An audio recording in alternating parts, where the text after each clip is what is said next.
All right, man. It's Thursday night. You know where you're at. It's the BS sessions, bitches. Jerry, what the fuck is going on, bitch? What's up, man? How you doing? I'm doing good. I am doing quite well, actually. I'm down 17 pounds. Wonderful. I fitting into my old concert shirts. I haven't worn this one in like 2.5 years, so that's a good sign. Yeah, I'm doing good. I'm getting LASIK surgery next month. I'm so excited about that. I'm so tired of wearing fucking glasses, man. Cannot wait to get my fucking eyes You look fixed. sexy with glasses on, no, man. I look sexy no matter what, so But Good. yeah, man. How you doing? I'm doing good, man. I'm having a good week. Good. Except work was a shit show yesterday, but I got through it. When isn't it?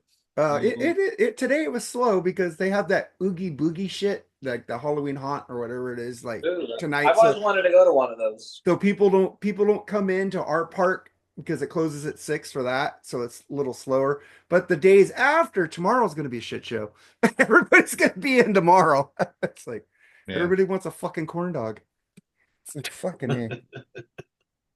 All right, let's introduce a guest here, man. We got Joseph Staub back again with the cool ass, neatest collection I think I've ever seen in my life of physical media back there. How you doing, man? Doing well. Thanks for having me. He's wearing a shirt that no, I won't bring it up. I wore it just for you, Jerry. I wore it just Did for you? All you. right. But yeah, anyway, we got Travie Patty. That's his new name now, Travie Patty. What's up, fellas? Wearing the Testament shirt. There's a good one, man. Yeah, baby. And then we got the guy who came up with this idea and made me fucking work extra hard the last 2 nights, actually. Today, yeah. This was hard. This is like the hardest episode ever. It's like there was no Rush albums 9 albums. It's like, oh, fuck, I can't go to my standby.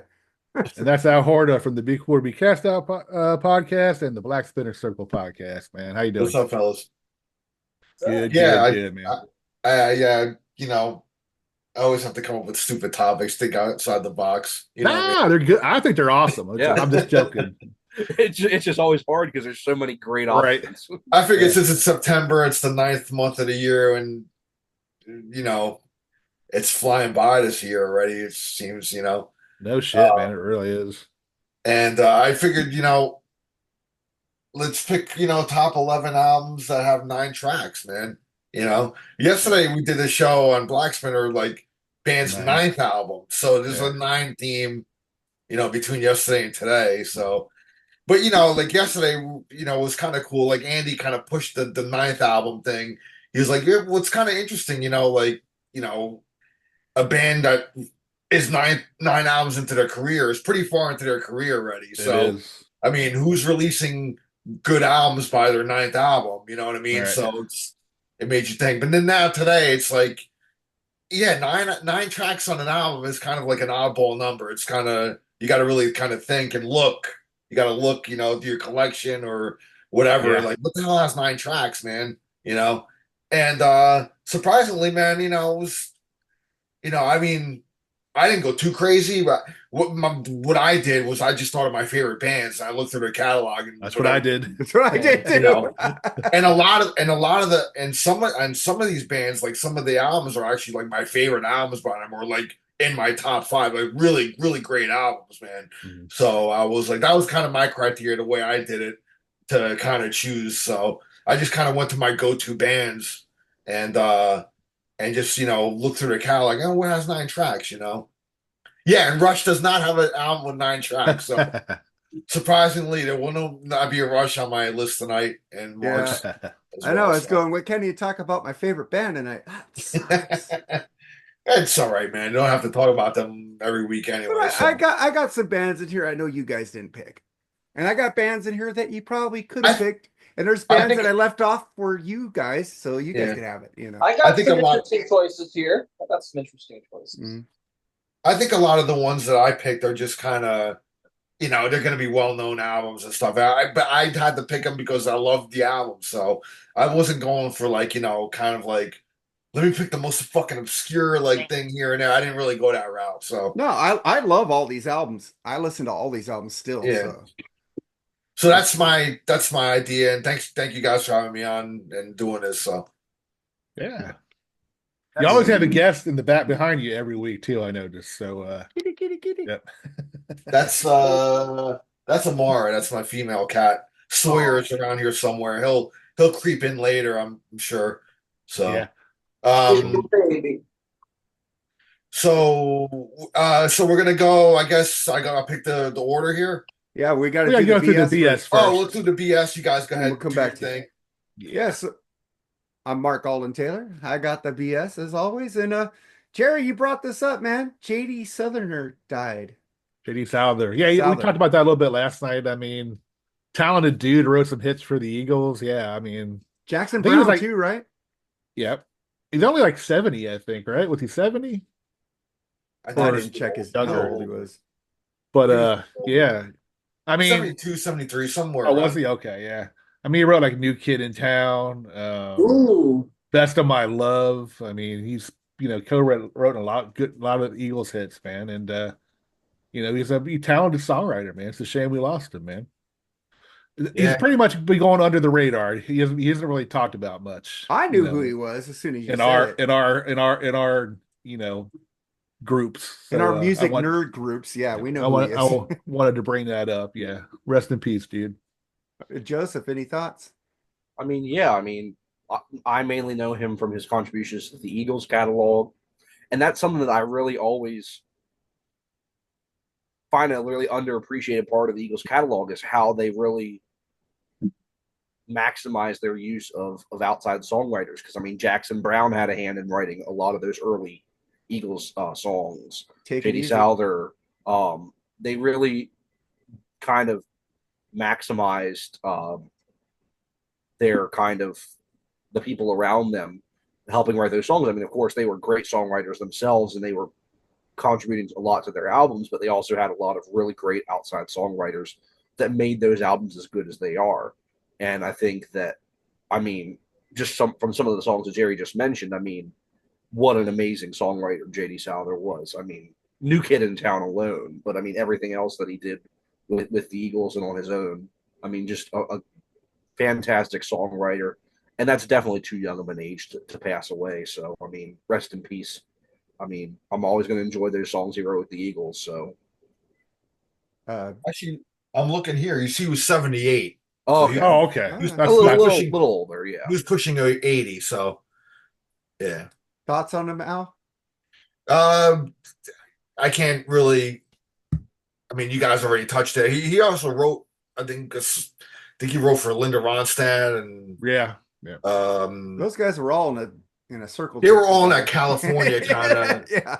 that whole like late 60s, early 70s like scene, Jackson Brown and all that, so it's funny, man. You're like when you think about, there's always like cliques, man, look scenes, like Yeah. that was like their scene, like the whole kind of California country rock kind of, Yeah, the Laurel it was born Canyon out of scene. Yeah. like Flying Burrito Brothers and Poco and all that shit, you know what I mean? So that was like the big thing in California at the time, but the Eagles were became like the kings of that sound, they became the hugest band that was born out of that. So, but yeah, rest in peace, man. So he's 78, so he lived a pretty long life, man. Did he write Burning on Empty? 80 nowadays is still kind of considered a little bit young to die, but rock and roll life, man. Right. Yeah. What did he write with Jackson Brown? Did he write with I don't know if Jackson? I don't know if he wrote anything. Jackson. for He didn't Jackson. write with Jackson Brown? I thought he No. did. I thought I saw some writing credits. I'm looking Hey, on but- here too. He did a duet with James Taylor. So yeah, he did Best of My Love, Victim of Love, Heartache Tonight, Damn. New Kid in Town. Yeah, Like a he wrote a lot of the great Legal's songs. greatest Yeah. hits album right Yeah, there. he must have been reaping the benefits of those sales. You know what I mean? Right. God damn. So, So and I'm Travis- sure, and then he did solo albums too. But I mean, I guess unless you were immersed in that world, you didn't really know. You didn't hear. You didn't really hear his solo stuff on like classic rock radio or anything like that. But I didn't even know he had albums, dude. I only knew he was Yeah. as a songwriter, Yeah. so that's pretty. I want to go check his shit out now.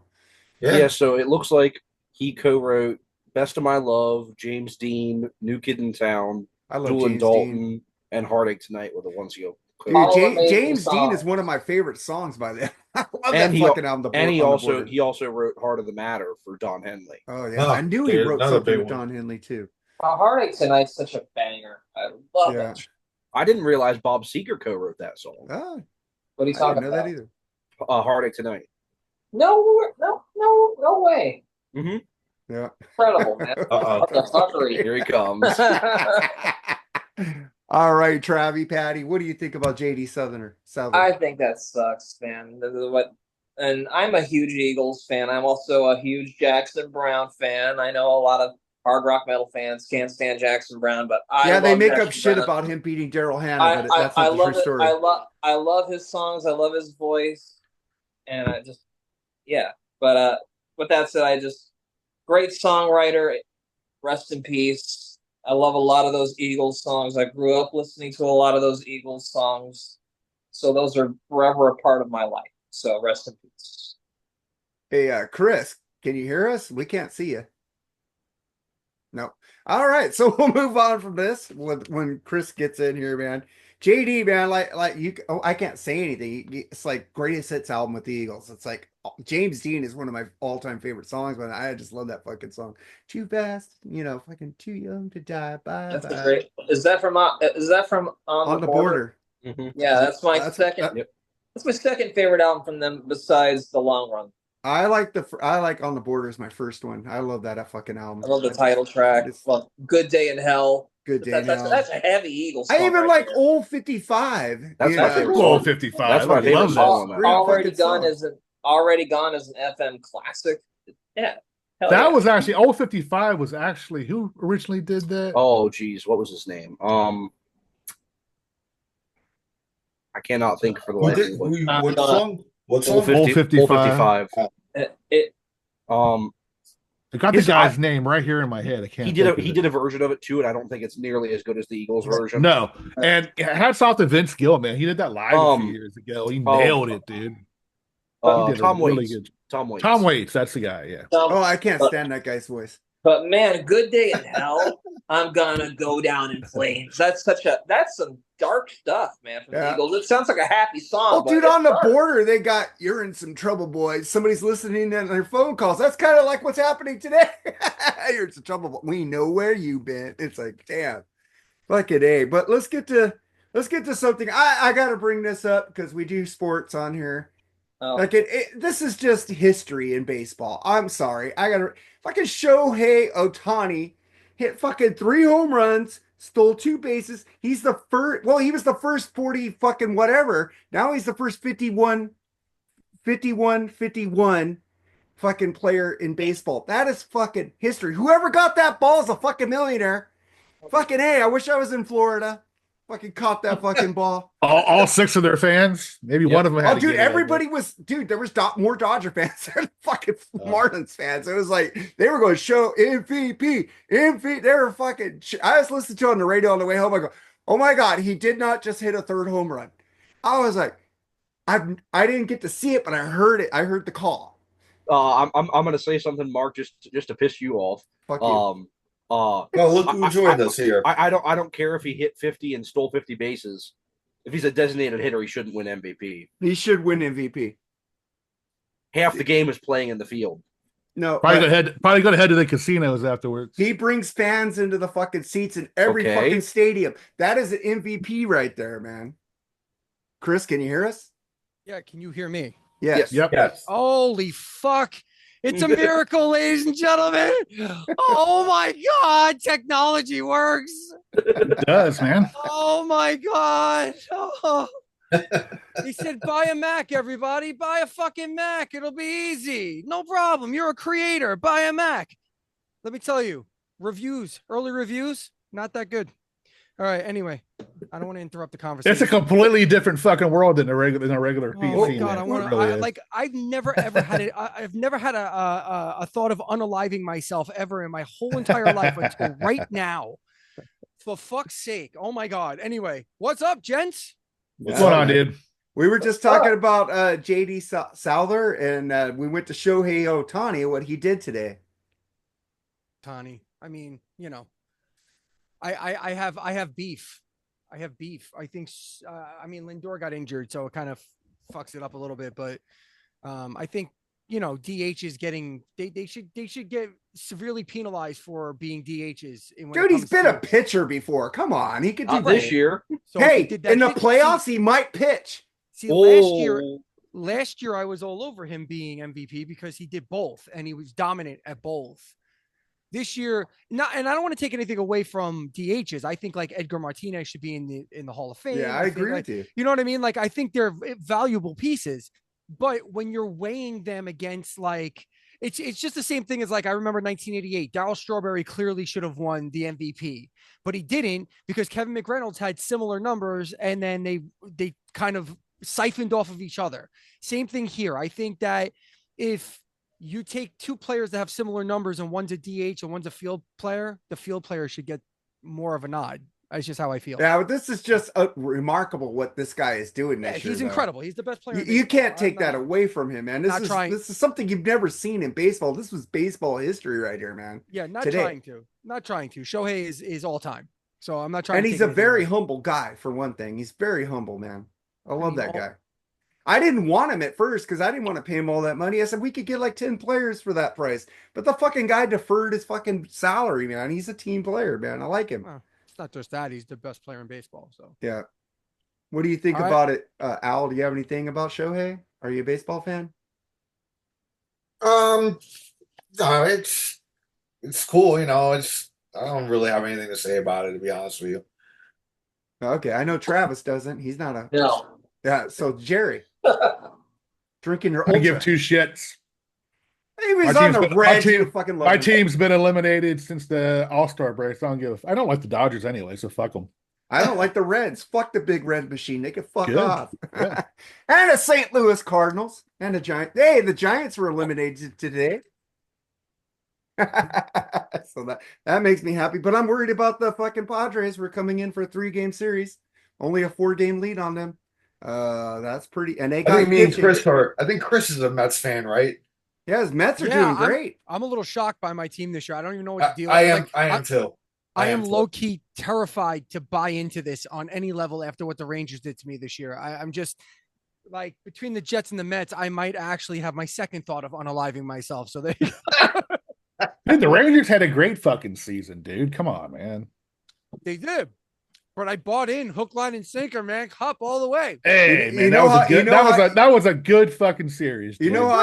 how I could piss off Chris? Just talk about 1988. I mean, the mighty Mets went down to the Dodgers. Ha! but to be fair, if you know your history, the Mets went down to the Cardinals and the Dodgers. They should have been at least in at least 2 World Series, if not 4. The Dodgers went down to fucking Ozzie fucking Smith. Fuck you, Mike Tyler and Bill Rosenberry. But I mean, between 1985 and 1989, the Mets should have been in at least 2 World Series, if not more. That team was dominant, but in 1985 they fell short by 2. They went like imagine this. Imagine today winning 101 games and not making the playoffs. That's fucking absurd. Well, it was 2 divisions and 2 winners. That's all there was. And then how about imagine winning 100 games and going out in the first round? Dodgers. Thank you. That I've seen 100 times. Orioles did it last year. Yeah, I've seen that hundreds of times. That's not unusual. Losing 101, winning 101 games and not making the playoffs at all. That's wasn't that the Braves and the Giants when they're in the same division? The Dodgers beat the Giants and knocked them out of the fucking playoffs. That was the last time there was no wild card. That was the last time that happened. That was, I think, 1991, and that was the year that both last place teams in the conferences, the Twins and the Braves, played in the World Series. Yeah. So, but that was the year, and then the same thing happened again to the Mets in '87, where I think they won 97 games and lost out to the Cardinals. So it happened twice. So that 4-year stretch, the Dodgers were just the cherry on the top of that deliciously awful cake. All right, man. So I'm going to cut BS short tonight, but I just want to get to one more story because this affects me a lot. Because the first concert I ever went to was RS Speedwag in 1985. Wheels are turning at the Forum. The fuck irreconcilable fucking creative differences. You guys haven't made a fucking album in years. Styx has made like 4 since you made your last album. What the fuck is this creative differences shit? don't fucking know. It's Kevin wanted to tour without Bruce. Bruce didn't want Kevin to tour without him. That's what it was. So how does Bruce have any power in this band? Because he and Kevin are the only two in the band that played on any of the Neil's classic still albums. like making money off of it. He's making money, but he's not touring with them. Yeah, but he still has got a say. you got a ship of Theseus thing happening there with a lot of these bands. Yeah. With most of these bands, Styx is the same way. It's a ship of Theseus situation. You got Just like get one original guy and then a bunch of. Well, Kevin was kind of original. He's second. He's not. Second album. He was there. Yeah, and then Second left for got 4 kicked albums. Out, replaced by a really bad singer, and then Oh fuck yeah, both of Yeah, them. but he was the guy that was in them at their commercial peak. Classic. Well, yeah, no, Yeah. he's the Tommy Shaw of our REO Speedwagon. Yeah. you know what? A lot of I people kid. think I do Tommy Shaw like was the other OG, singer but a he's little not. bit. Yeah, I mean, and honestly, Bruce Hall is the same way. I mean, there's only 3 albums that Kevin played on that Bruce didn't. So Yeah.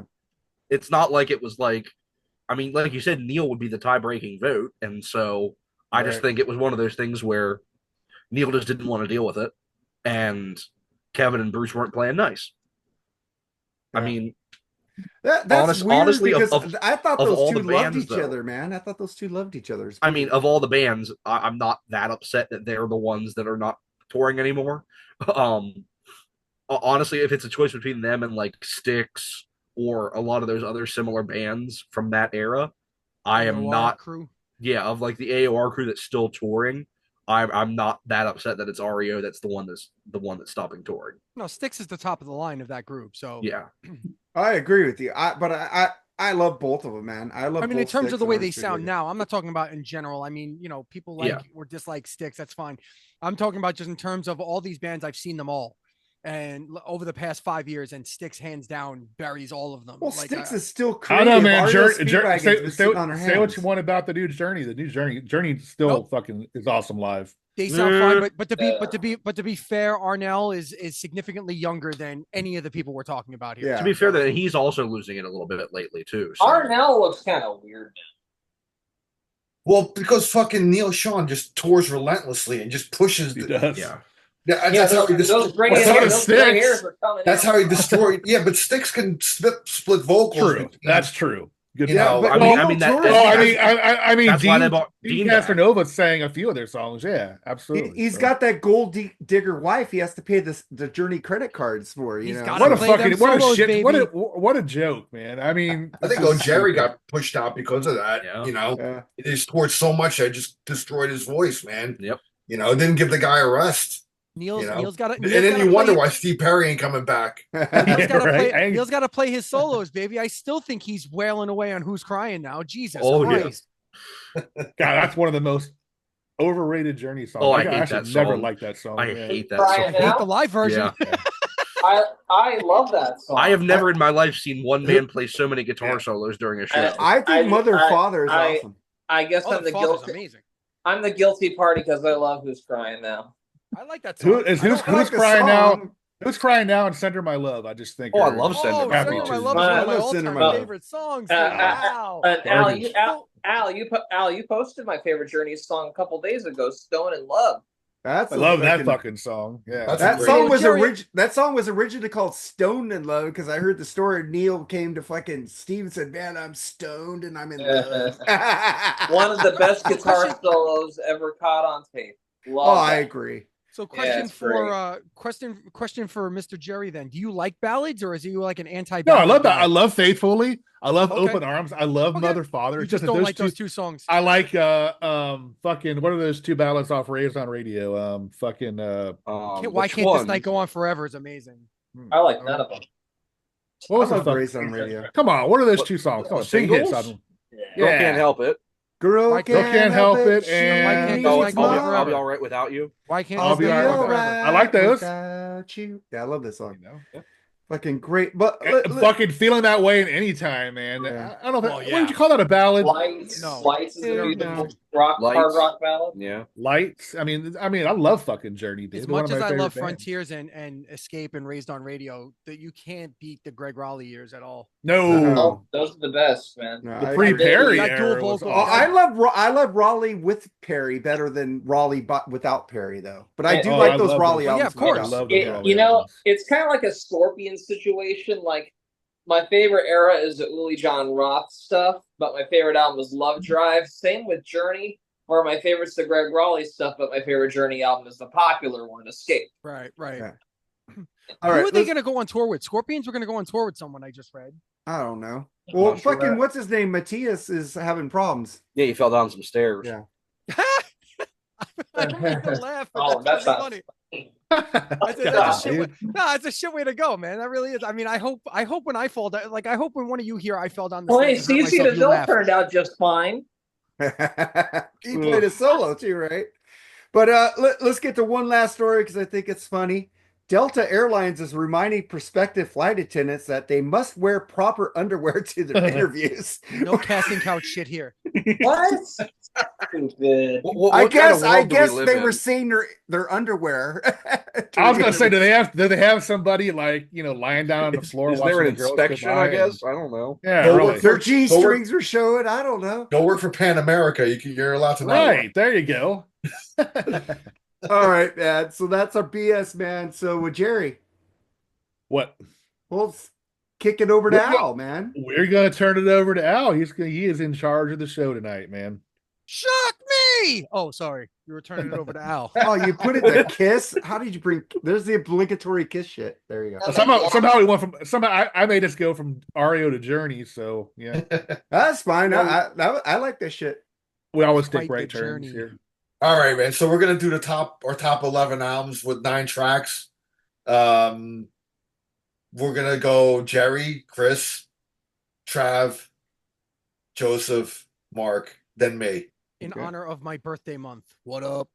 Yeah, it's the ninth month of the year, so I figured, do 9-track albums, and that's just the Since I'm theme of turn- it. So and just since I'm simple as turning that. Since I'm turning 29 this year. Yeah. Again? Damn. Yeah, 29. I've been 29 like 3 or 4 times in my Like life. second So time. Only I'm only 3 on or my 4, second. Jerry? yeah. I stayed at 21. I'm good. There you I go. think this was the first year that I ever went like, wow. I'm waiting for that Dude, I'm what? waiting for that Benjamin Button effect to start kicking in, man. Yeah, that's what I'm hoping for. That's what I'm hoping All for. right, man. Jerry, let's start off with you, man.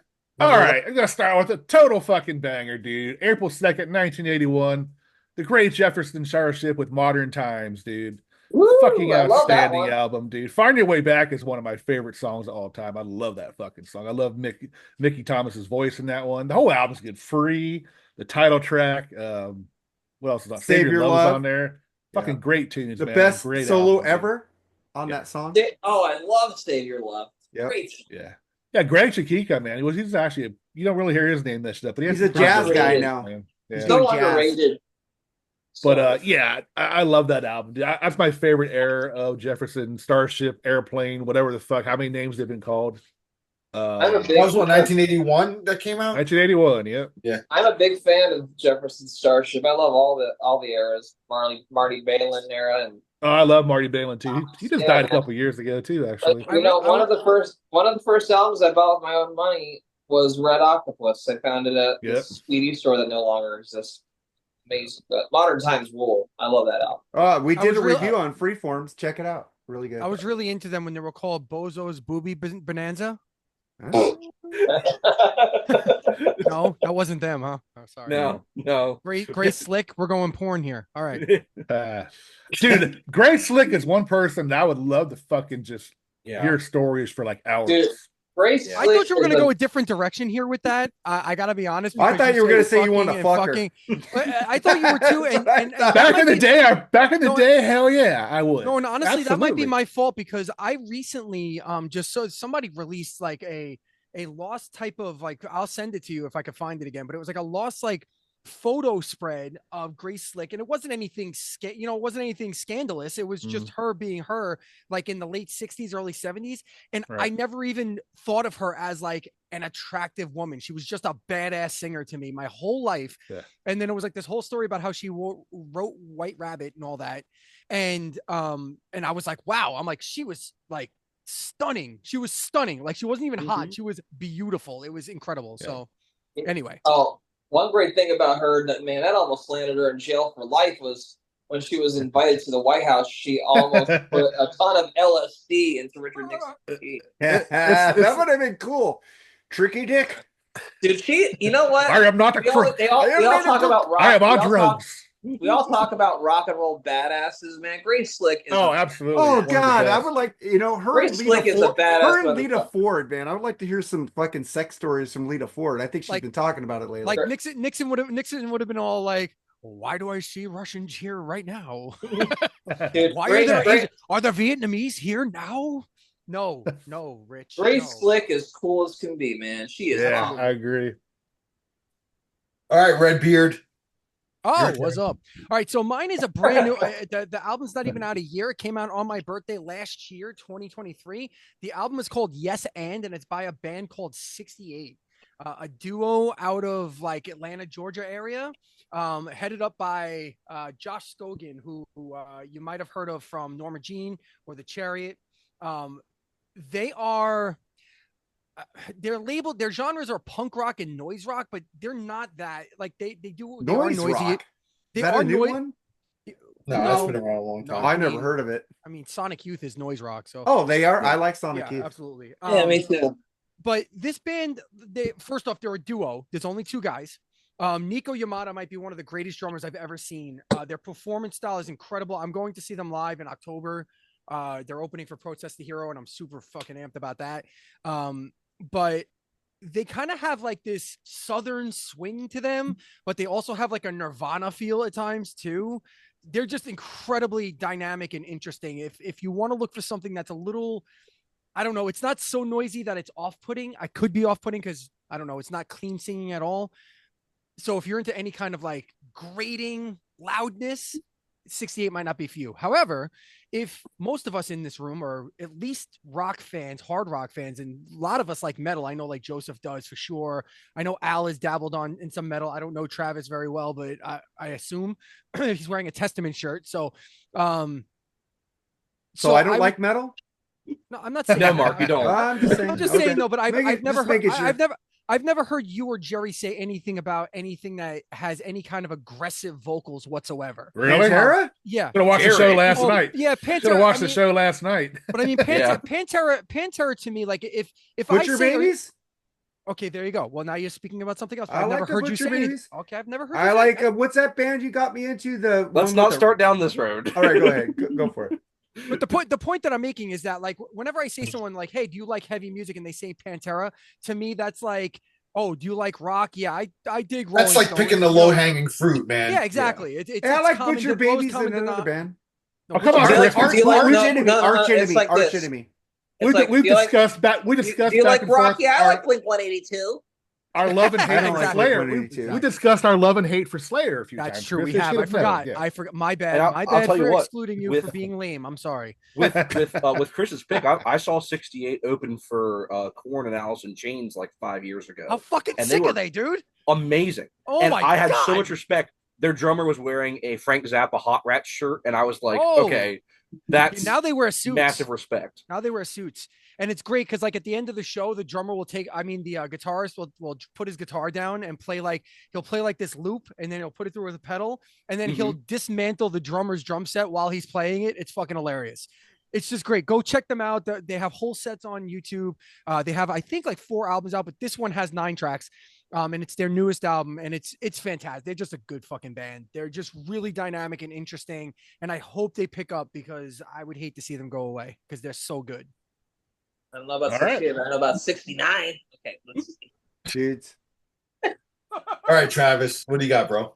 All right. Well, number 11. So these albums, I tried to find my favorite albums from each band on this list, and some I couldn't find 9 tracks on an album from a favorite band, but all these albums, they are my favorite albums from these bands. So let's get right into it. Number 11. When I was getting into hard rock and heavy metal, man, this band just totally floored me. I love them, and I'm going with Crocus's Headhunter. Ooh, Oh, great Good album. one, dude. Kicking off with a proto thrash tune, the title track. Man, you got Eat the Rich and White Russian and no, it's Russian Winter. My bad. Dude, it's so many great songs on this album. Stayed Awake All Night, great cover of the Bachman Turner I think that might Overdrive be their best classic. album, man. To be honest, That's my favorite. and, Just don't talk to That's a good Sonny Pooney about Stay Awake All Night. He hates that Oh, song. whatever. Screaming in the Night. Screaming in the Night's a great power. It's just a great epic tune. Love me some Crocus. That's my number 11. Doesn't he Cool have a pick, new dude. solo album out right now? Mark Strachey? Starachi? I don't know, honestly. No, I he has a lost solo touch album. He has a solo album that's coming out. He released the singles. I don't really like any of the latter day Crocus albums. I kind of stop after the Blitz. Okay. But he has a solo album. It might be good. You never know. All right, I'll check it out, definitely. Dirty Dynamite. Dirty Dynamite's a great album, dude. Check that out for Latter Day Crocus. I love that I'll one. check it out. That sounds like a long lost like fucking Bon Scott era AC/DC album, dude. And he was offered the slot in AC/DC. I think that's been debunked, to be honest with you. I think it was too, yeah. Yeah. I don't think that really happened. I do think Crocus rules. My second favorite is One Vice at a Time, but yeah, Headhunter rules. Hey, Chris, going back to you, man. That 68 album, what was the name of it? Yes, and. Yes, and? Mm-hmm. Sorry, I'm writing it down too. Yeah, check them out. I mean, if you guys are gonna look into 68, I beg you to listen to two parts Viper first. It's their second album. All four of their albums are great, but Two Parts Viper and Give One Take One. But this is the one that has 9 tracks on it. This is the one that has 9 tracks on it, and it's great. I would be remiss to say that if you listen to it, if you don't like the newest album, you're probably not going to like any of the other stuff either. But I believe that the songs on the 2 middle albums, Two Parts Viper and Give One Take One, are like the better albums. Take One. But Yes and is close. What? Okay, that sounds cool. Oh, I forgot to mention Ready to Burn. That has the guest vocal from Rob Halford. That's a great song too. So sorry, I just wanted to get that out. I'm reading Halford's book right now, and it's something. All right, Joe. All right, so my number 11 is something a little different. An album that I really, of course, like the first song on the album is a big hit, but I really got turned on to this album from the title track. My dad's best friend is a huge fan of the title track of this album. And it's an album from this artist you really don't hear talked about a lot. And that is Elton John, Madman Across what the a Water. good Fucking album. great album, Good dude. album. amazing. Tiny Dancer. Yeah, side 1, Tiny Dancer, Leave On, Razor Face, and the title track.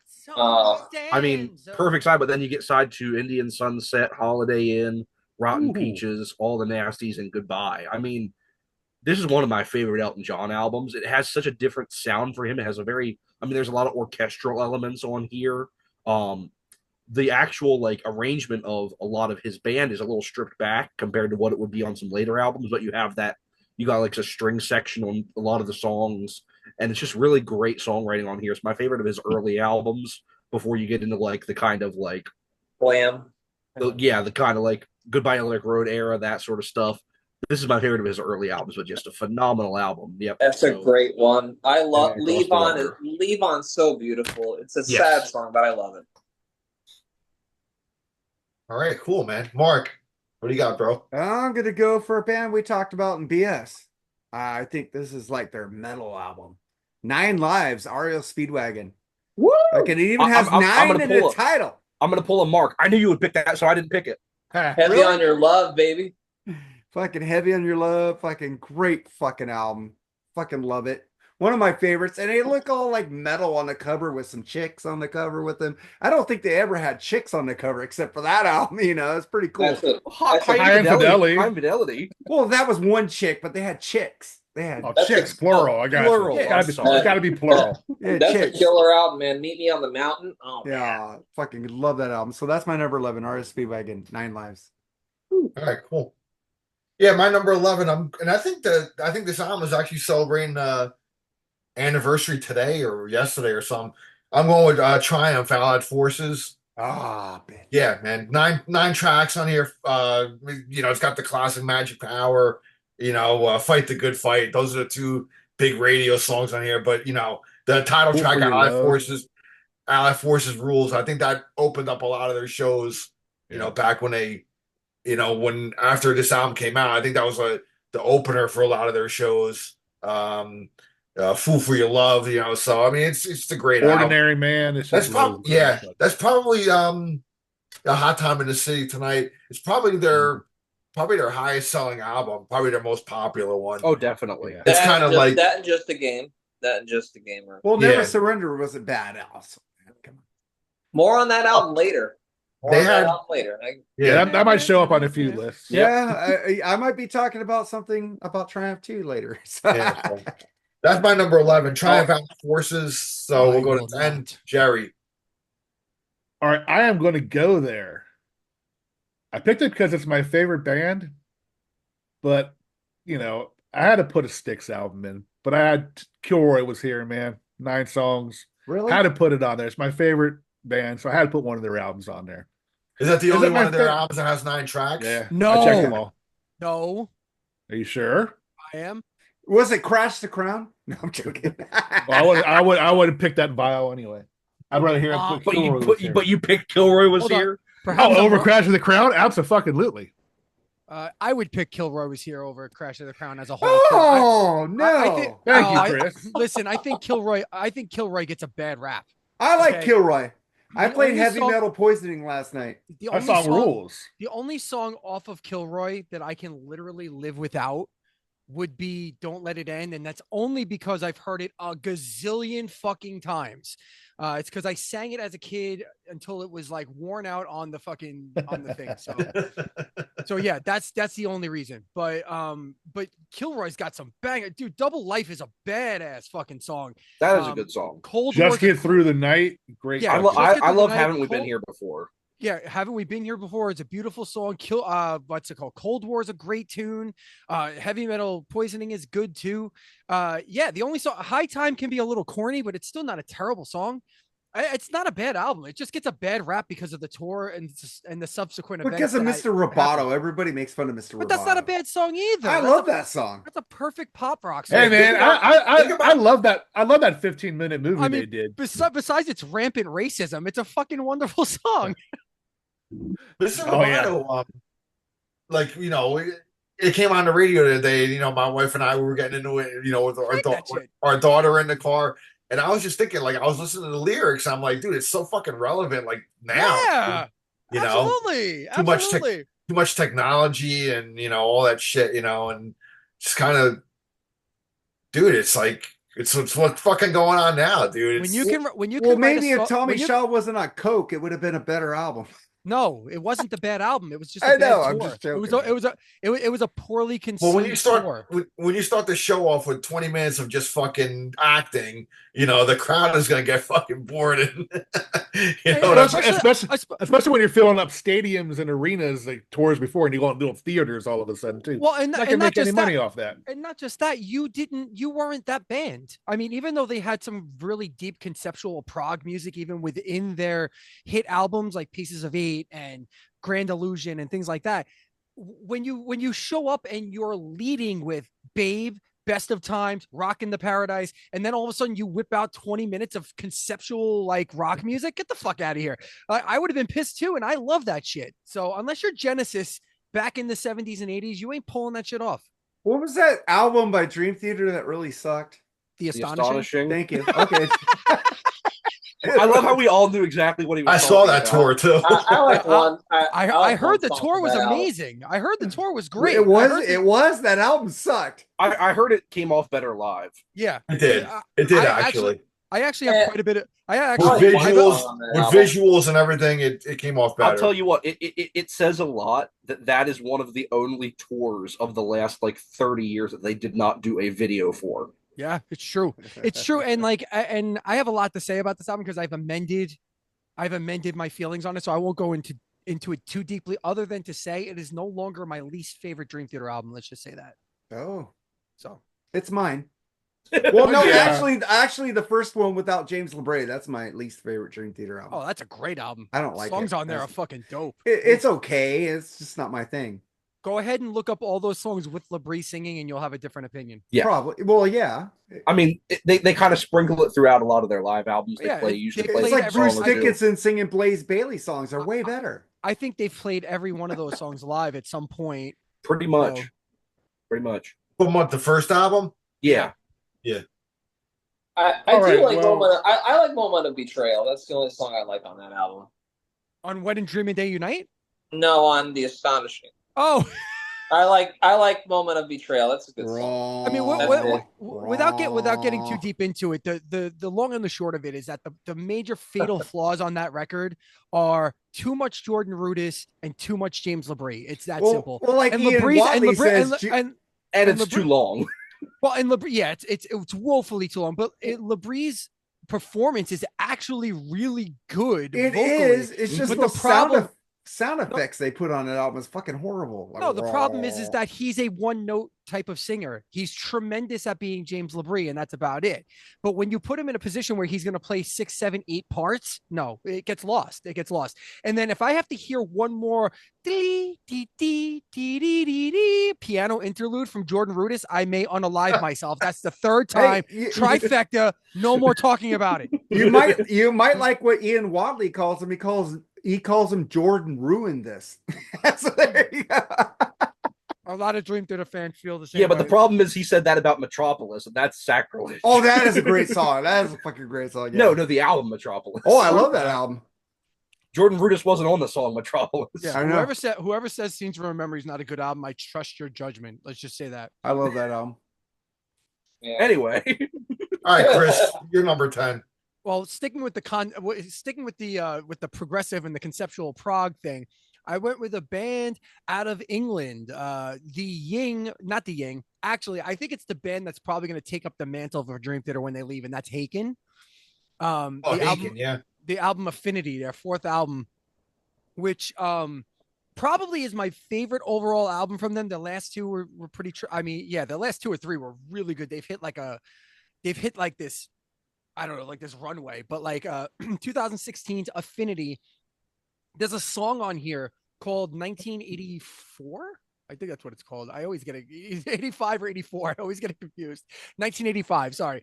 There's a song on here called 1985 that is just like, there's a section in the middle that sounds like it's literally from Rocky 4. Like it could be in like the montage of Rocky 4, like someone like, and it's just, and because the song is called 1985, it's perfect, right? And within that song, you hear some genty things, and of course, your typical like run-of-the-mill progressive stuff. But like Haken does it a little bit differently. They just take it to a different level, and I think that's why when Dream Theater eventually fades or goes away, they're fading. But when they go away, when they're gone, I think Haken will be the next one to be that type of traditional in the vein of Dream Theater prog metal that they established back in the 90s. So Haken.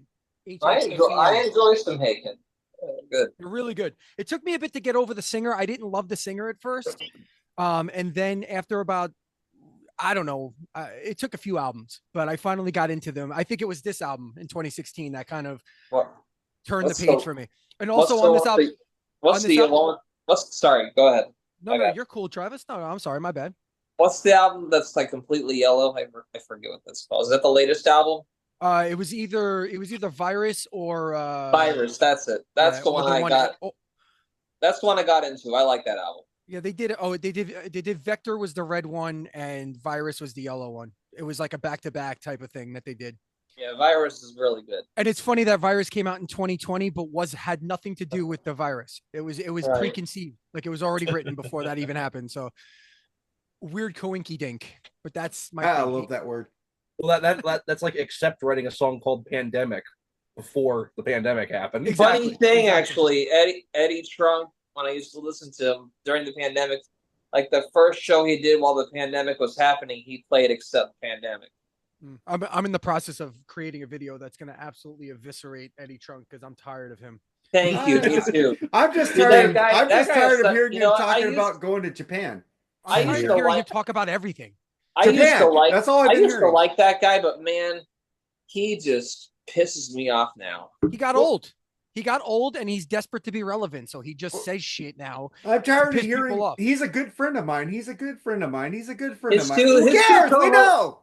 His two co-hosts are better than him, man. Oh, Jim I agree. Flores- Yeah. Don I like Jameson, them I more. met him at Rocket Pod. Really great dude. At least they like metal. Yeah. he's Anyway, just- Travis, go ahead, man. What your he's just pick? weird. He Ah. gets stuck. Yeah. All right. Well, number 10, one of the best thrash albums of all time. Murder in the Front Row, Blood Upon the Stage. Bonded by Blood. Exodus, Oh, I Bonded like by that Blood, album. man.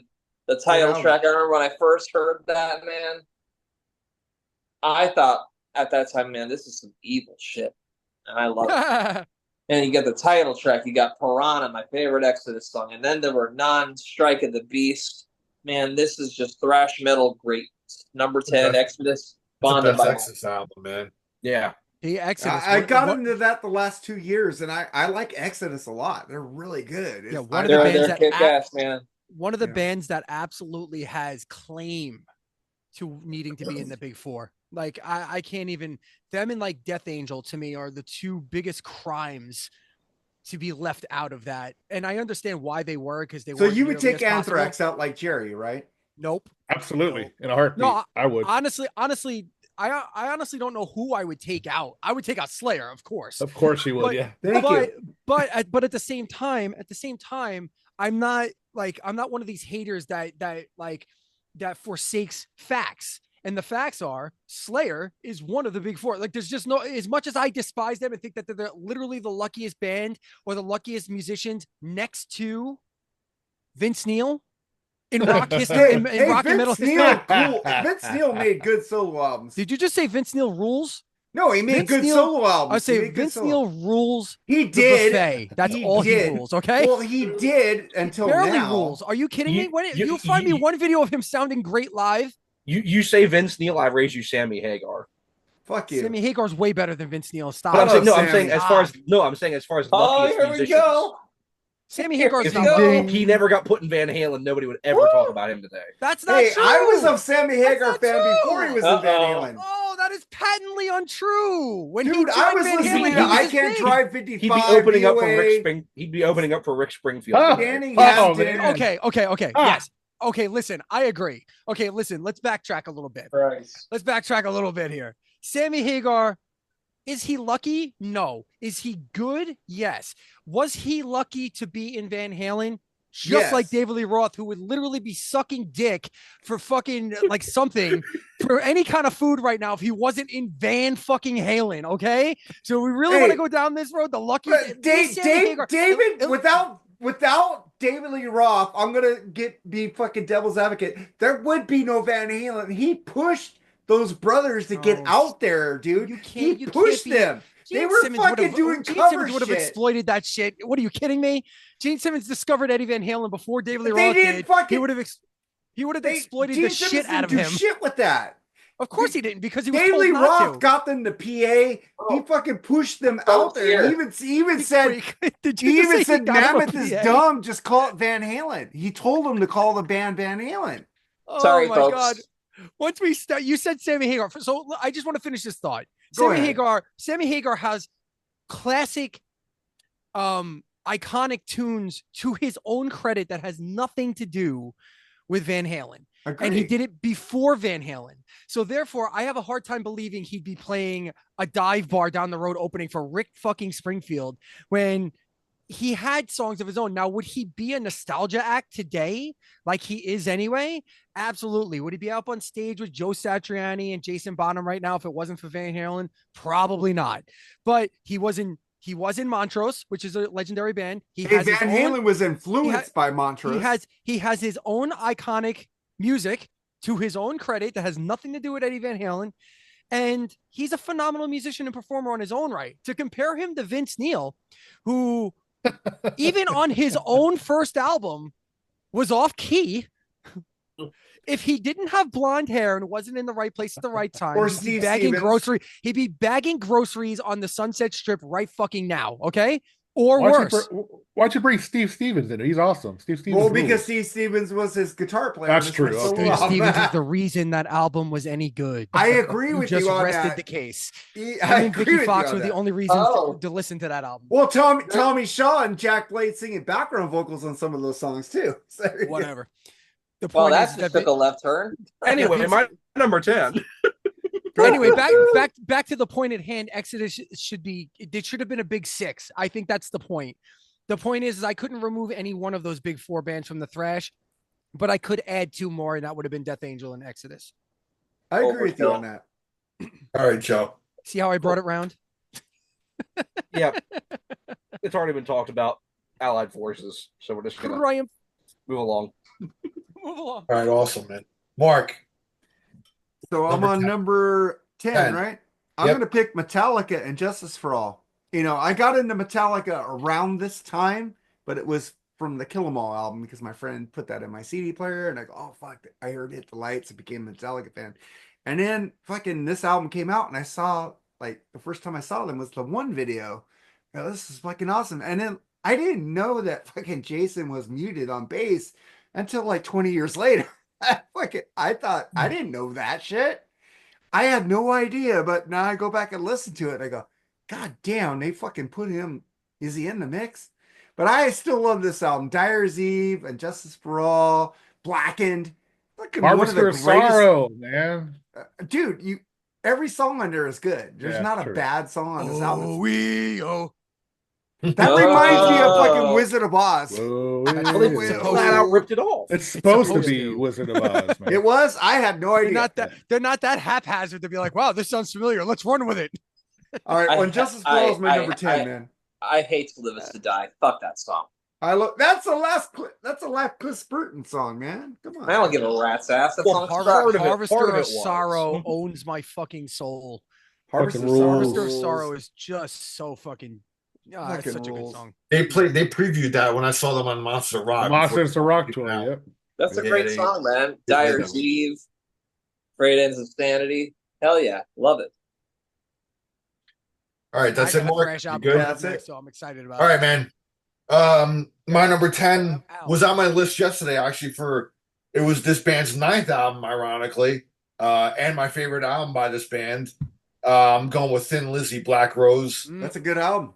Yeah, dude, it's my favorite Thin Lizzy album. It's got Gary Moore on there, dude, which fucking just destroys, man.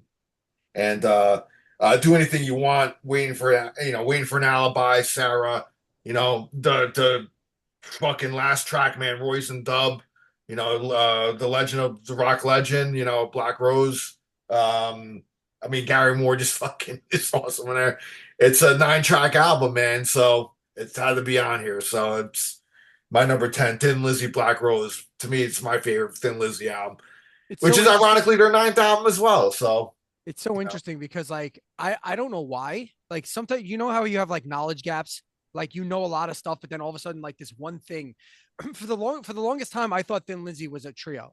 Like I was doing a script for one they of the started albums. as a trio. Yeah, I was writing a script for one of the albums the other day, and I immediately, without looking it up, went this hard rock trio from the 70s. And then I looked up the album and I'm like, they were not a trio on this album. What the fuck?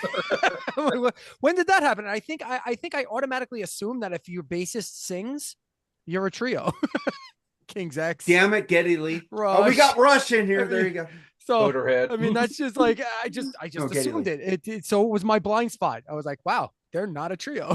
Okay, moving on. Yeah. First 3 albums, they were a trio. Yeah. And then they brought the double guitar team in there, Gorham and Robbo, So that's the classic. But this one didn't have Robbo on it. It had Gary Moore, which fucking Gary Moore Right. in itself. Gary Yeah. Moore in itself is fucking amazing. So Yeah, absolutely.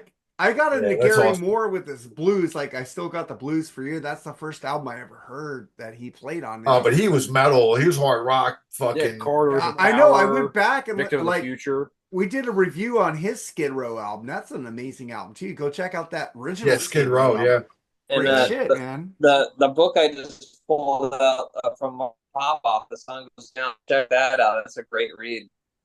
Oh, Martin Popoff. Yeah, he's Yeah. written a lot of fucking books. That guy. I All right, man. also- Jerry, number 9. Number 9. You can't have a list without fucking Ronnie James Dio, dude. Come on, man. The, the Last in Line, man. What a great fucking album that is. Nice. Holy Diver's younger sister. First, No, I like the first Last in Dio Line. album I ever got. Yeah. I mean, You fucking know, Ice dude, I T, didn't even The check Last that in album out. Line. That's a fucking great pick. Fucking opener, We Rock. I mean, come on. Oh, It's a yeah. great fucking album, dude. Vivian Even, Campbell. even Mystery. I love the slow kind of flow to it. Just, Egypt is a great song. Egypt, man. What a fucking way to Egypt. close out an album. What a fucking Absolutely. great song. I love it. Yeah. Well, I just The call best- I call it the I best- call it. the- Go ahead, Jerry. Sorry. The best metal singer in history, without I hands agree. down. I without doubt. agree with you on that, fucking hands down, dude. I tend to agree as well. I call it Holy Diver's younger sister because it's a little prettier and it's younger. So It's a little more keyboardy. yeah, it's got more glean to it than Yeah, it's you more- know, And than like, Holy Diver. Holy Yeah. Diver's a little Think- dirtier and a little nastier at times, but Sacred That Heart's awesome- Sacred Heart's the middle child. But I That awesome The Last in Line video. Come on, man. That's Oh, a that classic. video fucking Did we talk Terrible. about that video on the MTV videos? Yeah. Terrible. do you know It's like do you know what the name of going down. do you know what the name of the demon is? Do you know? Who knows the Murray. name of the demon? Who is it? Murray. Murray. Murray. Okay, good. Good. I was just making sure. It's actually Merlsey is the whole name. Oh, Merle. okay. Farrell. Dio found him in the woods. That's how. That checks out. He was Well, doing this is when this. Vivian Campbell was actually a good guitar player. Hey, Yeah. shut up. Stephen Campbell is tremendous. He actually played. Lee actually plays guitar. Yeah. He plays guitar in Last in Line band. It's really good.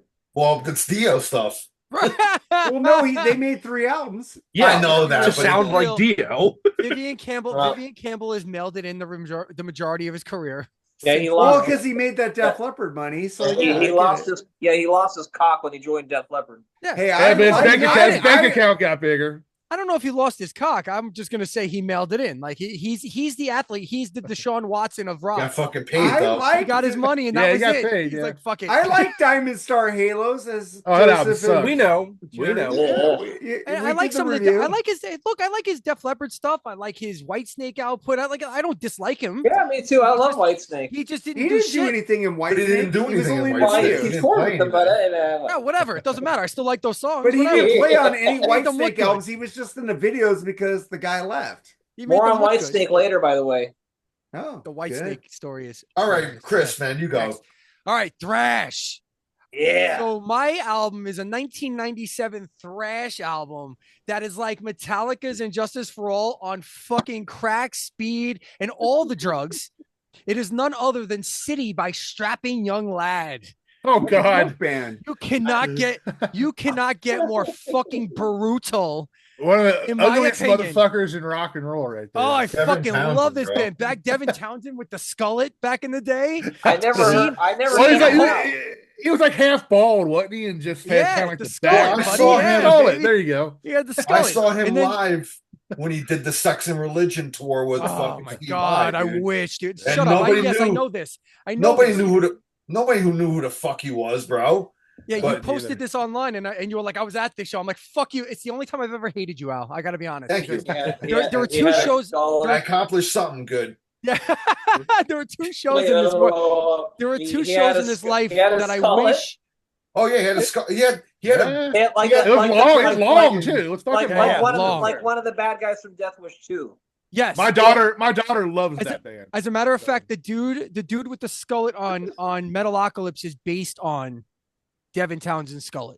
That's a fact. I well when he actually was heard in the artist Steve say that. Vai, he had the shaved head, but he had the ponytail Yeah. out of the back of Yeah, the head. And It they were wasn't a skull. braided. Yeah. Pickles. Yeah.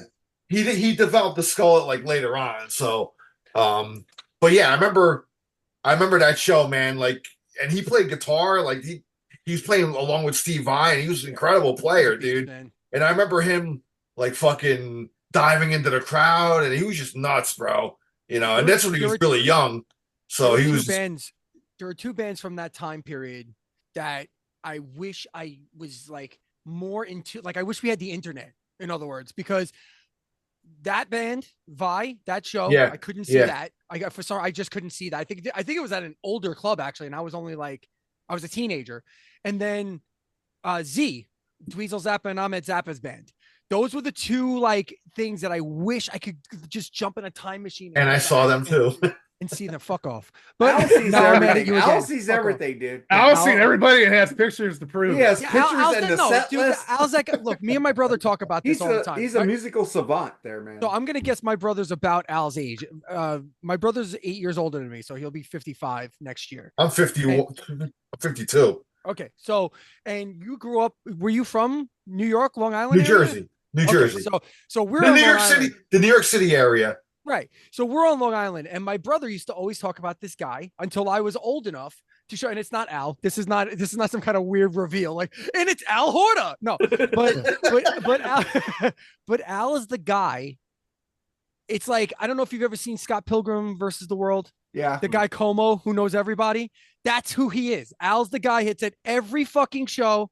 And there was another guy on Long Island. There's a Long Island version of Al where he's at every show. It doesn't matter. You could be seeing Pantera and Cyndi Lauper in the same fucking week. And guess what? He's going to be there. That dude's going to be there. He's going to be like, he's that guy. He's that fucking guy. And that's Al. Al's that guy. And we all simultaneously love and hate that guy because we love him. I don't We hate love him. Al at all. I'm just saying. No. Hear me out. We love him because he's cool and he's at all the shows and he knows all the shit and blah, blah, blah. But we hate him because he's cool and he's at all the shows and he knows. No, I'm jealous of him, but I never hate him. That's about it. Actually hate him. You know what I mean? It's hyperbole, man. I know. Actually Hey, hate Al. I I got love James Al. Addiction set list. There he goes. You won't be seeing Wait. that anymore. I was gonna say, did one of the Perry last punch him? ones. Where did Perry punch him? Where was that? No, You know this is that in list? Florida. This is in Florida, so it was early. It was already. This was August 29th. So it It was would have a been few- funny if it would have been funny if on the set list it I said have punch been in Dave. the BS session. in Punch the Dave right BS here. part. Punch I didn't Dave. bring it up. But James Addiction, man. get pissed I love at that David. band. Check him. Anyway, what are we on here? Travis. No fucking Strapping young clue. lad, City. Travis. That Hello. was people. Shopping Young Lad. Okay, so what year was that one? 97. 97. There you go. And you compared it to And Justice for All on fucking steroids or whatever. Oh, it's any crack. threat. It's any crack. 80s. It's any 80s thrash metal on all the drugs. All of Yeah. them. Shopping Young You Lad, wanna- man. You, I saw- you wanna- I never wanna saw run through Strapping Young walls. Lad. I never saw Strapping Young Lad, but I saw Devin open up for Dream Theater like a year and a half ago, before the whole Portnoy was coming back thing, you know. And I saw that at Madison Square Garden, the theater part of Madison Square Garden, the smaller. right. And I gotta say, man, James is struggling these days, dude. I'm a little nervous. I'm a He's little struggling, nervous, bro. but we'll talk about Dream Theater in a bit because Yeah. I think I have him on my list. But I mean, this album is so critically acclaimed that Revolver named it like the greatest metal albums of all time. Like The one of them. Strapping Young Lad one. Yeah, Strapping Young Lad City. Yeah. Okay. So I just wanted to wrap up with that. Right. But yeah, if you're into super heavy shit and you've not heard Strapping Young Lad, this is the place to start and go backwards from there. All right. I'll Yeah, check it out then. my daughter loves that band. So Mm, All right, your Travis. daughter's awesome. All right. Number 8. My favorite No, album 9. from this 9. band. We're on 9. Oh, my bad. Oops. Wake Number up, 9. Travis. That crown is getting to you, man. Number My 9. Oh, yes. My favorite album from this great American band. I'm going with Cheap Trick, Dream Police, baby. Oh, you motherfucker. I didn't even check that band out.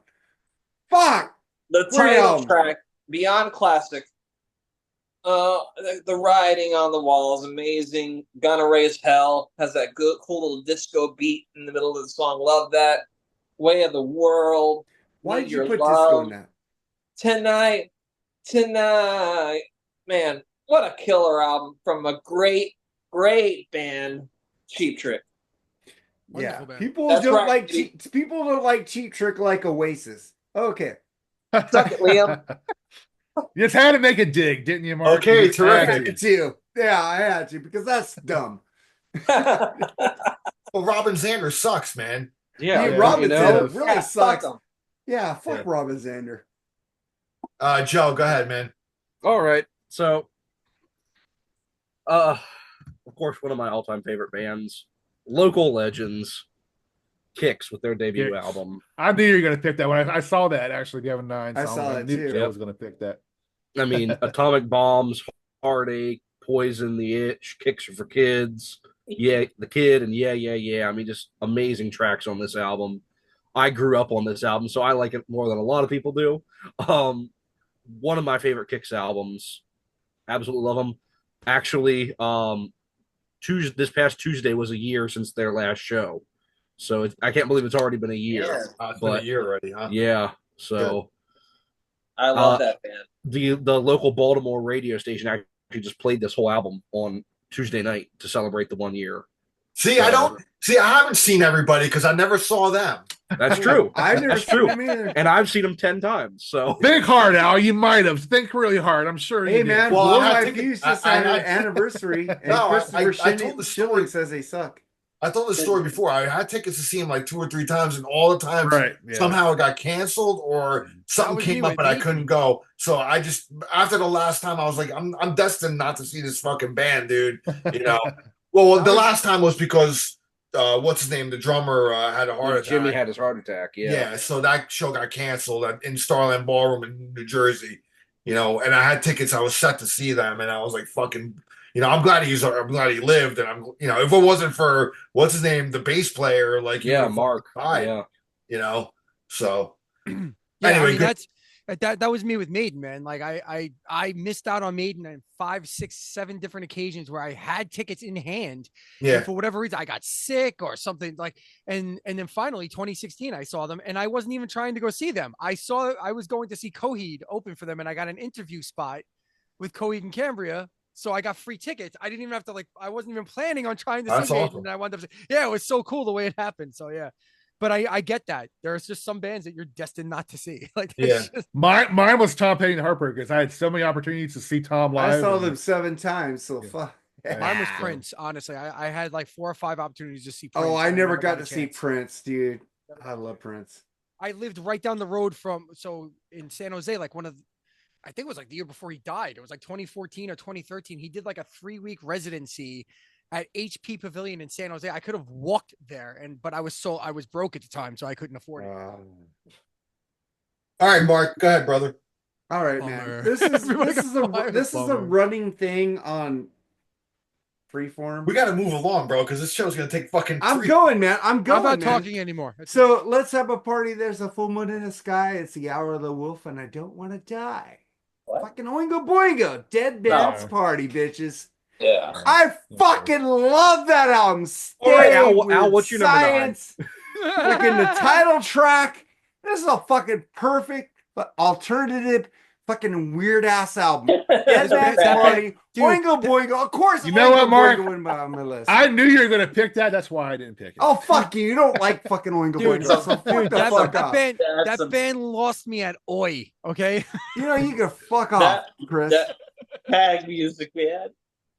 I'll leave All right. Mark alone, man. He loves him, man. I love fucking Oingo Boingo. Fuck Didn't you Danny guys. Elfman do the Beetlejuice theme? Yes, he did. Oh yeah, Danny Both Elfman's of them. dope. Danny Elfman's awesome. Danny Oingo Elfman Boingo rules. is He's a not. fucking genius. So fuck off. How about this? Let's compromise it this, Mark. I do not love nor like Oingo Boingo. However, I love that you love them. Dude, Steve Bartek is one of the Sometimes. greatest underrated Sometimes guitar I player do. of all time. Steve Bartek rules. Sorry. Steve Bartman wasn't the guy that caught the foul ball in Bartek. Chicago? Bartek. Oh, I thought he was the Bartman ball guy. Johnny All right, Valtos man. on drums. I Go like- ahead. All right, let's get I on. Let's the go on. Let's guitar- go. I like the never mind. I'm good. On to the next. All right, my number 9. Yeah. My number 9 is AC/DC. Dirty Deeds Done Dirt Cheap. Fuck, I'm trying You to can find go- an ACDC album. You can Found go one? with There's the, a lot. You can either go with the Australian version or you can go with the international version. They both have 9 tracks, some couple different tracks on each one. But I mean, come on, Problem Child, Dirty Deeds, the title track. You know, ain't no fun waiting around to be a millionaire. You know, big balls. Come on, man. Big You know, ball. I was trying to get Power Age on here, but it was rocker. 9. Power Yeah. Age has 9 tracks, No, Mark. it doesn't. Yes, No, it doesn't. No, has it doesn't. 10. Yeah, it does. The European version has 10. I'm not going. Well, the European The version. American is version one. has So you're talking 9. about the Australian version? No, the American version has 9. It does. The only version of Power Age that has 10 tracks is the one with Cold Hearted Man on it. Well, that's I have. the one I have. That's the I one have- I have. So How do you have that? That's never been released That's why in I didn't pick America. I have the Botswanian version, The and it's got Botswanian 70, version? and it's got 72 tracks, which equals 9. if you add 7 and 2 together. No, the like the major label release version of Power Edge has 9 tracks on it. Botswanian version. Yeah. Blah blah blah blah. The Iceland, you the all missed me, Icelandian admit version it. has You all missed me. Admit it. You got the warm and fuzzies right now. He's back. all right, number 8, Jerry. That's what I had actually. Dirty Deeds by fucking AC/DC, man. Fucking great fucking album, dude. Love it. We already talked about it so much, so we'll move on from that one. I didn't talk about it that much, but you can add to it if you want. You can add to Oh, it. I mean, you mentioned all the great songs on it. Problem Child, Big Balls, Dirty Deeds. I mean, come on, Love dude. Those for are just Speedo. classics, dude. How about this? I got an AC/DC take. Ready for this? How the fuck has that band lasted as long as they have on Because they one rule. on one but what I'm saying is on one literal like thing, and I'm not even shitting on them because I like them too. So I don't get it. But the thing is, Alex Skolnick said that listen to fucking their shit. That shit is not easy to play. No, I'm not saying it is. I'm not even shitting on them. Has not. What I'm saying is find me one other band who has literally sounded the same from day Motorhead. one to day. But still, their career is in the middle of AC/DC's. You see what I'm saying? Like Well, AC/DC's this fucking big. Well, no. AC/DC started about 3 years before Motorhead did, and the only reason they lasted the last 5 years is because Lemmy died. Yeah, sure, but I'm just saying They have the same amount of albums. Okay, I'm sorry. Let me take back my it was on the inside and go AC/DC 1,000,000 times bigger than Motorhead. Fair? Yeah. It is. It's a fact. It's a fact. You can't deny that. You may not like it. I don't like it. I like Motorhead better, but they're a way bigger band. My point is, how does a band with one literal aesthetic, like sonically, they go nowhere? And I can't think of another band, maybe besides Motorhead. Okay, I'll grant you that. But there are not very many other artists or bands. Prince changed 1,000,000 times. The Rolling Stones have changed several times. Even the fucking Beatles, who were only around for 15, 20 years, they've massive sound change from the beginning to the end. AC/DC I don't know. dropped the needle on So- the first album See, and on the I next have, album. I have Simplicity, never, I I don't have know. never bought I that mean- argument that they sound the exact same. I have never bought that I argument. don't know, man. For me, I think the same way. I think like put on Dirty Deeds and then go put on Ball Breaker. It's I think all they sound different. different. Yeah, they sound different. No, they sound different because they're in different times. I think maybe I'm thinking on more of a Try to play that drum beat Phil Rudd plays. oh my god, he just doesn't get it. That's not what we're talking about. No, he's not talking about the musicianship aspect of it. is He's tremendous. just talking about the sound. Well, I the just- sound, yeah, yeah, just but like- Phil Rudd, like nobody plays aesthetically, like like- Phil Rudd though. Yes, we know that, Mark. Phil Rudd is a goddamn machine. Okay, like does he blow my mind? No. Is he tremendous? Yes. We got People it. don't like Matt Sorum. They call him a machine Oh dear also. God! Just saying. All right, Yeah, just Mickey move on, move on, move on. I'm out. Wait. Mickey Dolenz was a hell of a drummer too. I don't Let's wanna talk about him for a I minute. don't want to call anybody out here, but I feel very strongly that I'm the only diagnosed autistic person in this room. Yeah, Maybe- you are. Right. So what the fuck? I'm just saying, just move on. I'm out. Move on, move on, move on. I don't know, man. There's different spectrums. So All right. Anyway, my point is like I'm not knocking AC/DC. They're fucking amazing. And I think it's doubly amazing that they've lasted this long with this level of like popularity and they've never wavered. They have always just been the solid 4/4 blues rock, raucous party shit. And it's never changed. It's never changed. Like not even at all. They haven't tried to go political. They haven't tried to go, they just kind of this is what we're doing. Ooh, How like, many this is songs what- they have rock in the title? Rock. Exactly. rock. All of them. But this is All what I'm of it. saying. This is what I'm saying. That's why I think they're more remarkable. I'm giving them props. I'm giving them a lot of praise here. In the same time as taking down the fact that they're exactly the same. Okay, moving on. all right, it's your turn. So keep yapping away at your next All bit. right. Sorry. Real quick. A local band that I met, not local here, local in California, based out of Oakland, but now Oregon. A really tremendous avant-garde prog rock, pop prog type music, female fronted, They're called Raise the Maze. Their first album is a self-titled Raise the Maze. It's RAZE and the Maze. So female vocalist, Maria Dickinson is her name. Amazing bassist, Tarek Raghav is his name. They used to be a band called Motar before Raise the Maze. Also equally awesome prog rock, but they're friends of mine. They're very good friends of mine. But on top of that, they're just amazing music. This Maria Dickinson might have one of the most wonderful voices I've ever heard in any human being ever. So Raise the Maze, self-titled. Cool. When did that come out? What year? Raise the Maze came out in, I want to say 2020, actually. Okay. But the Motar stuff was before that. And the newest, they're coming out with a brand new album. They also have a second one called 7 a.m. Dream, which is tremendous too. All their stuff is great. Wonderful vocal. The vocals and the bass, it's awesome. It's awesome. Just check it out. Raise the Maze. Raise the Maze. Okay. If you're into prog rock, check it out. Especially like in a Zappa jazz fusion type thing. It's good shit. All right, cool. Andy might actually be interested in that now that I think about it. No, I'm interested too. I'm going to check them out. I'm not saying not you. I I'm just wrote it thinking down, outside the too. box. I'm thinking outside the box. I'm not shitting on All right. anybody. I was just thinking outside the box. Yeah. Go ahead, Travis. All right, number 8. We talked about this artist already. Dio, Holy Diver. Metal masterpiece, man. The 1-2 punch of Stand Up and Shout going into the title track. And Gypsy, Invisible. Man. Shame on the It's night, just my man. shame on the Oh, day. Love that song, man. fucking What a vocal debut. performance on That- that Shame song. on the night Holy rules. shit. That is total Black Sabbath. man. Gypsy. Okay, Gypsy Rules, Caught in the Middle, Don't Talk to Strangers, my favorite Dio song. I have a video on Holy Diver coming out in the next month or two. It's wonderful. And I think I heard something about Tony Iommi. He heard the riff to Holy Diver, and he's like, so you were holding back on us, weren't you? So yeah, man, my favorite Dio album, of course, is Holy Diver. That is my number 8. All right, cool. Joe. Well, old Tony didn't exactly suffer for Dio leaving. Oh, I mean, he that's did. a good album. Love it. Love it. I think My this hero, is just, Ian I think Gillan. this is just as good as Holy Diver in my Oh, opinion. fuck yeah, dude. What's wrong with Chris Sinzak not liking that album? I don't know. There's Go a ahead. couple people that I know that don't like this album, but I would say maybe it's a Chris thing because I don't like that album either. That album is a damn masterpiece. I love And it. Ian Gillan, Travis- my hero, is on it. Travis is Disturbing about the to kick my ass. Priest. I love Ian Oh, Gillan yeah. for something else though. One of my all-time favorite albums, Jesus Christ Superstar.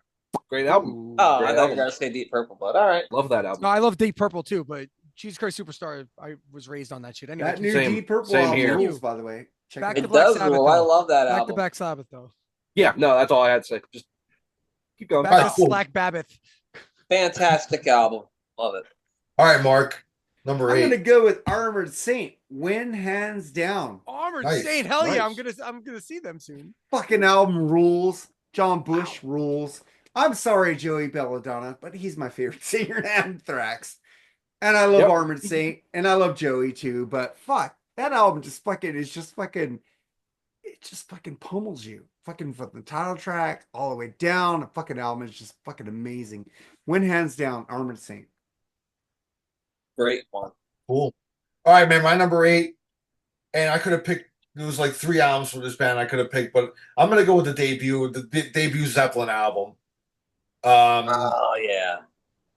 Good Times, Bad Times. I mean, what else? You know, Babe, I'm Gonna Leave You. That was one of my summer songs. You know, early in the summer. This is the last week that I'll be posting the summer songs because it'll be over on Sunday. So, how many more times is one of my favorite Zeppelin songs? What a way to end the album.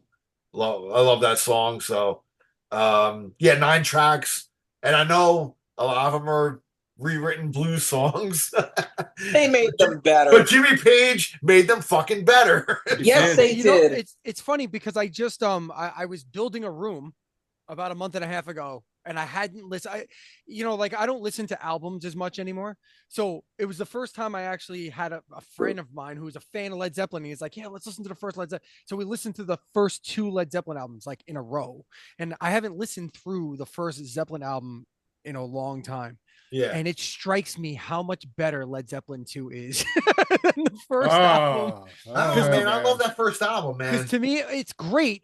Again, we're comparing diamonds here. So, but you're right when you said the rewritten blues songs. That's what did it. So like the Led Zeppelin 2 had more direction and more like forward progression. Whereas I got it. Led Zeppelin 1 would excite the fuck out of you, and then all of a sudden for 2 songs it's just bluesy shit, and then it excites the fuck out of you. What's wrong with the bluesy shit? Oh my god, he walks away. Oh, here we go again. I was just asking because I had to think of this. Sorry.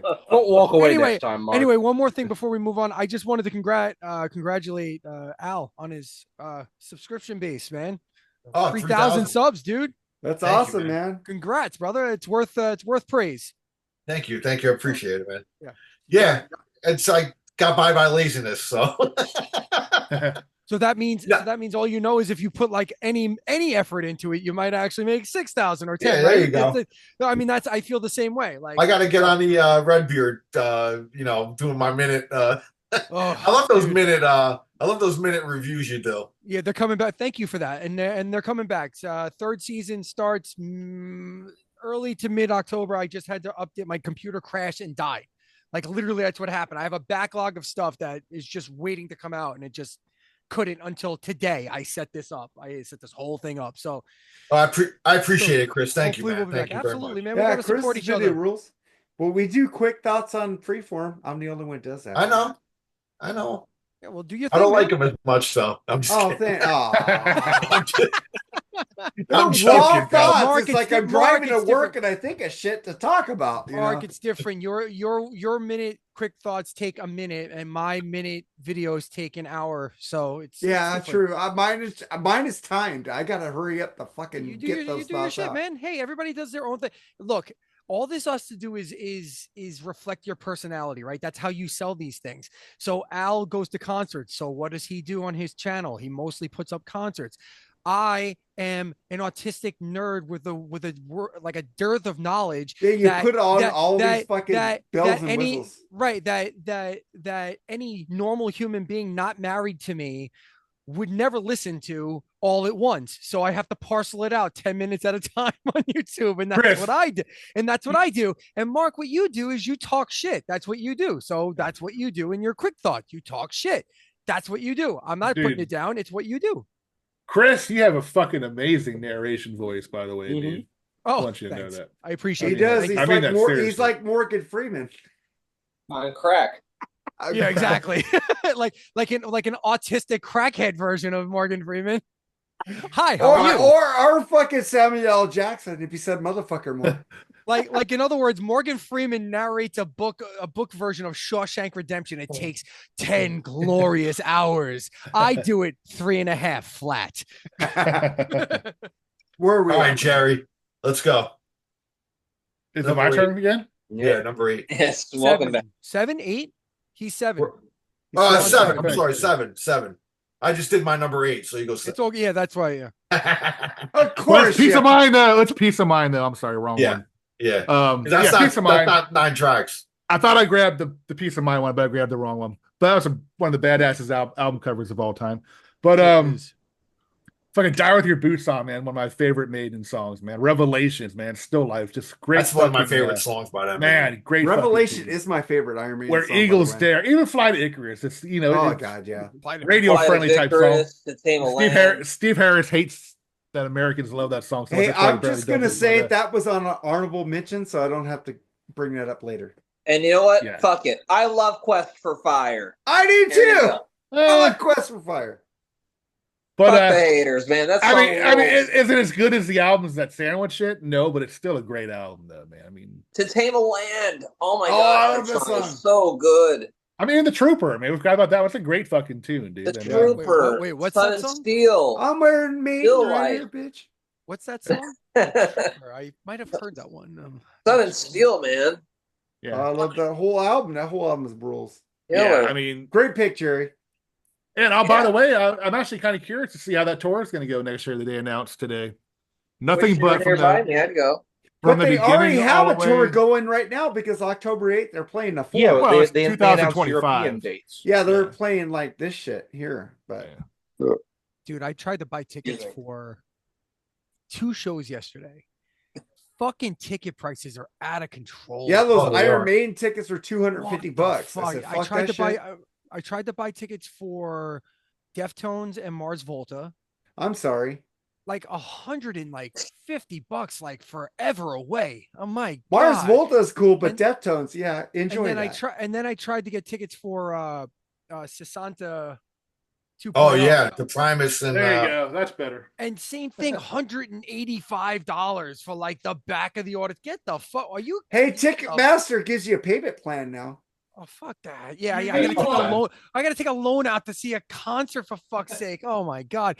And like I gotta tell you, I saw 21 Pilots like 2 days ago, and I paid $130 for really good seats. And what the fuck? Like the greatest show I've ever seen. And I'm sorry, but I have to say it in front of the Rush poster that Mark has there. It was the best show I've ever seen. If something finally top Were clock you drunk? blew Were you my drunk? fucking mind. Man, I think No. that band sucks. Yeah, I really think Okay. 21 Pilots Okay, sucks okay, too. But Okay, enjoy. okay. You Okay, like okay, it. okay. That's fine. Yeah. You're classless losers. I get it. It's all good. Ah. No. What I'm getting at, no, seriously. Even if you don't like the music, it's one of those things where the show is incredible. It's not even about musicianship anymore. I'm saying the show. If Damn you're gonna right That about sounds that. like Kiss. If you're gonna ask, yes, absolutely. Well, Why would that fuck, be? I an want insult? music. I don't want a show. I want music. Well, you get both, man. They play the music. I'm not getting into this discussion. I'm not trying to derail this discussion. I'm just trying to say that ticket prices are fucking out of control. They And are. let's move They on. are. There you go. Move Bye. I mean, you said it think right you're there. right. If I you think have you're right. you have to make a payment plan for a fucking ticket, there's Right. a problem with the price. Exactly. Hey, But that's the $37 point I was making. every 2 weeks. That's Dude, I saw Pink That's- Floyd the Division Bell for that's $29.99, dude. That's the point I was making. $130 for really close seats at an arena, new Prudential Center in Jersey, and I saw the greatest show for 2.5 hours that I've ever seen. I saw everything: explosions, good musicianship, good stuff, the whole nine. you must So- have been on some good drugs. No, I'll send you to watch a video. Like you may hate the music. I'm but you trying to can't listen deny to the show. 21 Pilots. I can't stand You him. can't deny can- the show. You're not listening to me. You're not We listening. can thank for ticket prices. We can thank a band we were talking about earlier in the show, the Eagles. Yeah. Yes. They were First the band, kings. first band ever break $100 ticket, man. Yeah. Anyway, Chris, I think you're up, man. Yes. My number 7 is I term them beautiful metal. They are wonderfully beautiful progressive metal band out of Denmark. Their 2021 album Witness. The band is Vola. Beautiful, wonderful metal that's got a little bit of How do you spell it? gentleness. What? How do you spell it? Vola, Vola, Vola, and the album I'm talking about is Witness.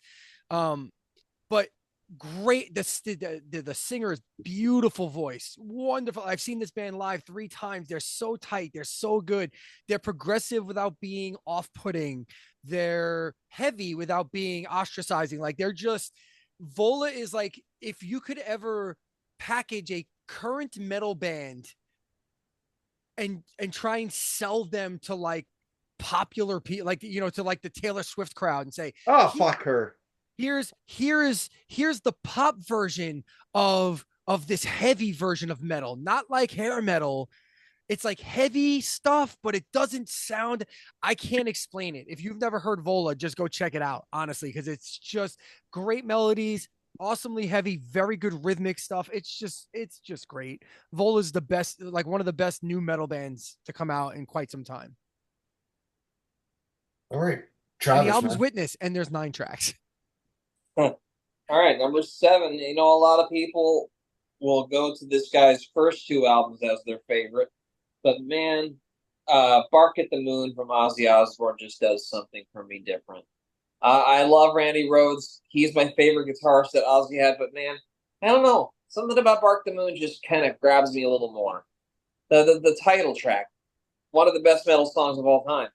You're Got no a different. groove, Cool man. Beautiful Cool ballad. ass So, riff. What? That's a so badass tired. riff. So tired is beautiful. I love every song on this album. I even love Slow Down. Jake Waiting Ely for rules, man. Waiting for Darkness is one of the greatest Oh, albums great album. of Great all song. time. Ozzy, Bark at the Moon. First Ozzy album I bought with my own money. Rules. That's awesome. That's cool. All right, Joe. One of my favorite Scorpions albums. Nice. Magnetism. Great album. Yeah, Those 9 Dockers? tracks. Are those Dockers? What? Forget it. Was it Some 79, dungarees, was some it? members Oh, only are they? jackets. They look khaki to me. Khaki. No, they're just pants, dude. They're just great. Tan. Nah, great album, man. Great Dockers. album. Yeah, dude. All right, Mark. Oh, Mark, man, I'm Chris, you're gonna right, go. dude. I don't think any of you motherfuckers picked this one, but I fucking love this album. It's fucking one of the greatest debut albums of all time in my world. B-52's debut with Rock Lobster. Great album. God, fucking great fucking album. Fucking could not stand that fucking band, dude. Me too. Fuck them. Oh, I love Fred. I hate Fred. Rock Lobster. The fucking rhythm and the groove. Rock Lobster. If you were on what the Freeform fuck, Rock dude? Podcast, take a shot, bitches. But I It fucking was love a this rock groove. I love Fred lobster. Schneider. I love Kate Pearson. I love Cindy Wilson. I love fucking the whole band is fucking He loves groove-tastic. fucking the whole band, guys. That's what he just said. I love the whole fucking band. You know, I never tried smoking a joint listening to Rock Lobster. Maybe I should do that one time. Maybe Dude, I'd that whole appreciate it. album is just fucking great. Just Tried not it. Rock Still Lobster. didn't work.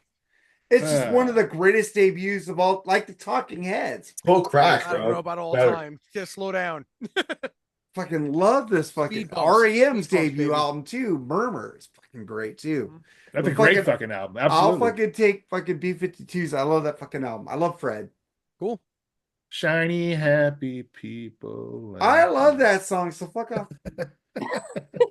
All right, man. My number 7, Travis brought it up before. It's Cheap Tricks, Dream Police. Nice. Yes. Not gonna dwell too much on it, but I will say The House is Rocking with Domestic Problems, one of my fucking absolute Yes. favorites, dude. Love That it. song, dude, Rick Nielsen's riff on that is just absolutely fucking, dude. If that don't get you moving, bro, like, And voices, man. yeah, Voice is one of the most beautiful.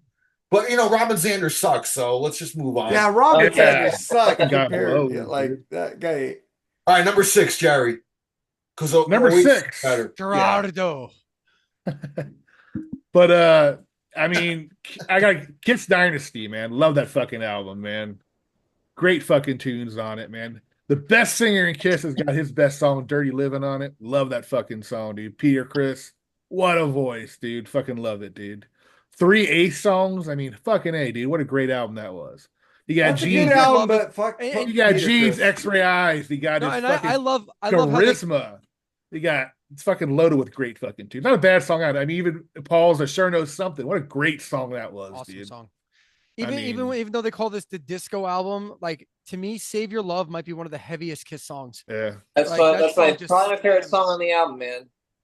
Where Paul Stanley's like, save it.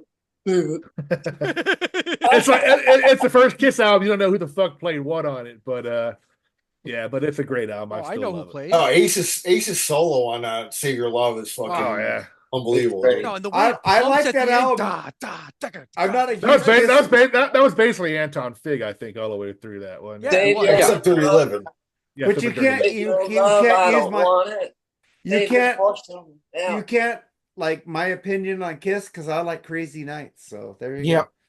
Well, If that disqualifies Nights. you. Yeah, That disqualifies me Yeah, it big does. time. Yeah. You're on the spectrum, That should Mark. disqualify you from any music conversation Oh, ever. Mark's on fuck you! Mark's on the Fuck you. spectrum. That's it.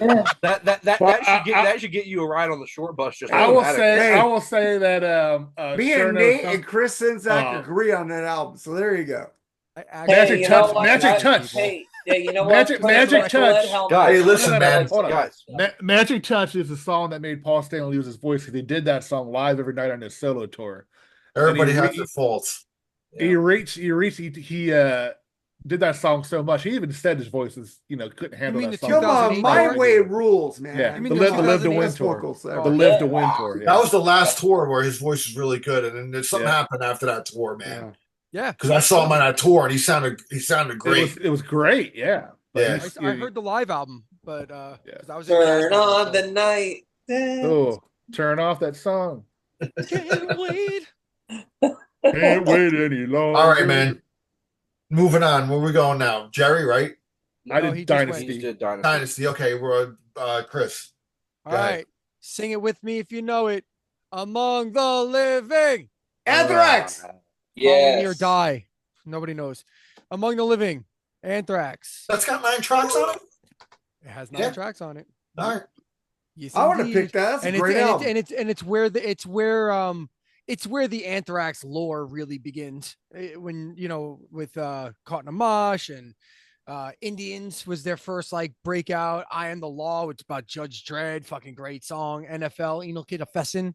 It's an awesome Oh, I song love as that well. song. I like it when John Bush sings it live, though. Imitation of Life, Horror of It All. I mean, it's just fucking. Skeleton in the Closet. This is. I mean, I know some people don't like Anthrax, I but love Anthrax. Whatever. I love But- Anthrax. but this is like to me this is peak classic like era thrash right here. Like when like that first at the end of that first wave. Yeah, Joseph, 1987. come yeah. on, stop. Nope. What this I album hate right here this album. from I this hate album? This album. Why do you hate this album? Do you I hate love Anthrax? Spreading the Disease.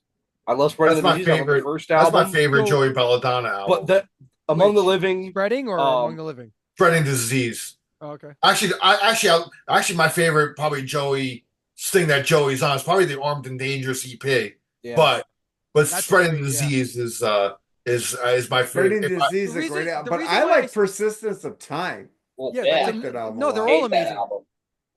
I'm gonna get back to Joe in a second, but let me just.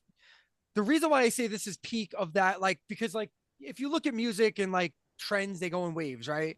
So if we say that like the first wave of thrash started in what, like 82, 83, like when Metallica and all that. So this would be like the top of that wave.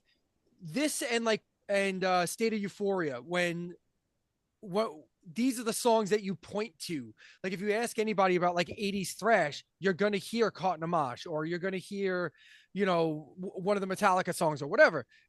Indians is also one of them. Like, so to me, that's why I'm saying this is peak. I don't mean like peak in quality. I meant peak in like, Yeah, thrash. 86, 87 was the peak thrash years. Yeah.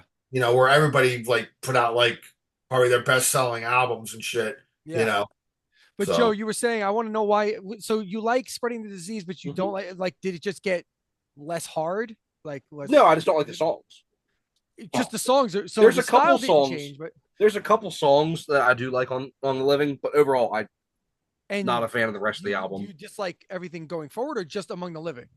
Oh no, the next 2 albums are garbage. Oh, okay. Sound of No. White Noise rules. I up until the John Bush stuff, those 3 albums I think are just absolute garbage. Really? Wow. Yeah. That's I weird, love. because Okay, my I can favorite understand- Anthrax song is Now It's Dark. I love that song, Okay. but I think that State of Euphoria and Persistence of Time are 2 of the worst albums ever released. That's so weird because I like, and maybe you're an outlier, or maybe I don't talk to a lot of thrash people anymore. But I remember back in the day, like the really hardcore thrash people who really liked Spreading the Disease, disliked Among the Living and State of Euphoria, but were okay with Persistence of Time. Like they just liked it. Yeah, And I'm wondering if that's just because an aesthetic change happened. Because It to might me, have the been. songs aren't very different. But like the fact that they just went all dark and black with Persistence of Time from the jams and surf stuff that I they were like doing. In My World. It's a great song. I Yeah. love all of it. I love all of it. Yeah. I'm just asking because some people, I know a fair amount of people who are like heavy thrash people, and they really dislike Anthrax. And I never understood why, because musically it sounds the same to me. Oh, it's because they For were me- the for me, surfers. I think I- they got too much into the novelty Yes. shit. Yeah, for the me, odd- the yeah, thing- I'm the attitude. man, The thing that- the I'm the thing that man, and all that kills me- stuff. the thing that kills Anthrax for me, which is funny because I love the first 2 albums in the Armed and Dangerous EP, and I love all the John Bush stuff. I hate what they are now. I think they're the biggest poser band in the entire Agreed. scene now. Agreed. But that 3 album period with all the garbage they did in between it, with the I'm the Man and all the stupid like stuff they were doing at that time, just kills the whole band for me. That's Like- and that's interesting. I think Like that's very interesting. percentage wise, I like or love probably at least like 60 to 70% of their albums. But in my head, I just have such a mental block against them because of that like 87 to 90 period. That's I always thought fascinating. of Anthrax as the thrash band that girls got into. That was the Yeah. that was the whole thing with Yeah. them. I have To be no honest. idea. The way I You guys are described helping it, me write a video right now. the way I described it when I reviewed State of Euphoria with Eddie and Eric, I said Anthrax is tankard if they took themselves way too seriously. Hmm.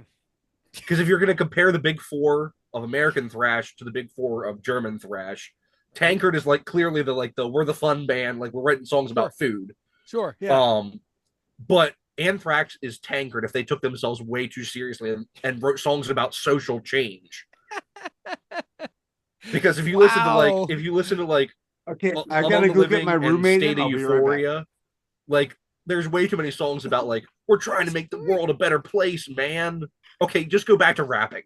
Like actually, just No, go please back don't to go rapping. back to rapping. Please don't. But it's at least that's more like faithful to what they actually were than the we're gonna write the next We Are the World. Hold on. Can we stop a second?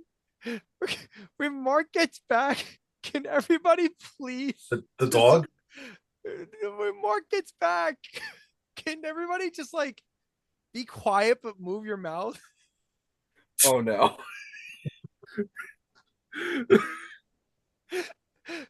Everybody just freeze. It would be so Freeze. funny. All right, let's move this along, man. Yeah, we gotta go. Travis, We gotta go. I was like, no fun. Oh Okay, yeah, let's yeah. go. You just think, oh, it's almost. Hey, 10. Travis. It's I'm sorry. I'm sorry. All Now I righty know why I then. don't get invited very often. Well, here's the band that I think is better than any metal band of the 1980s.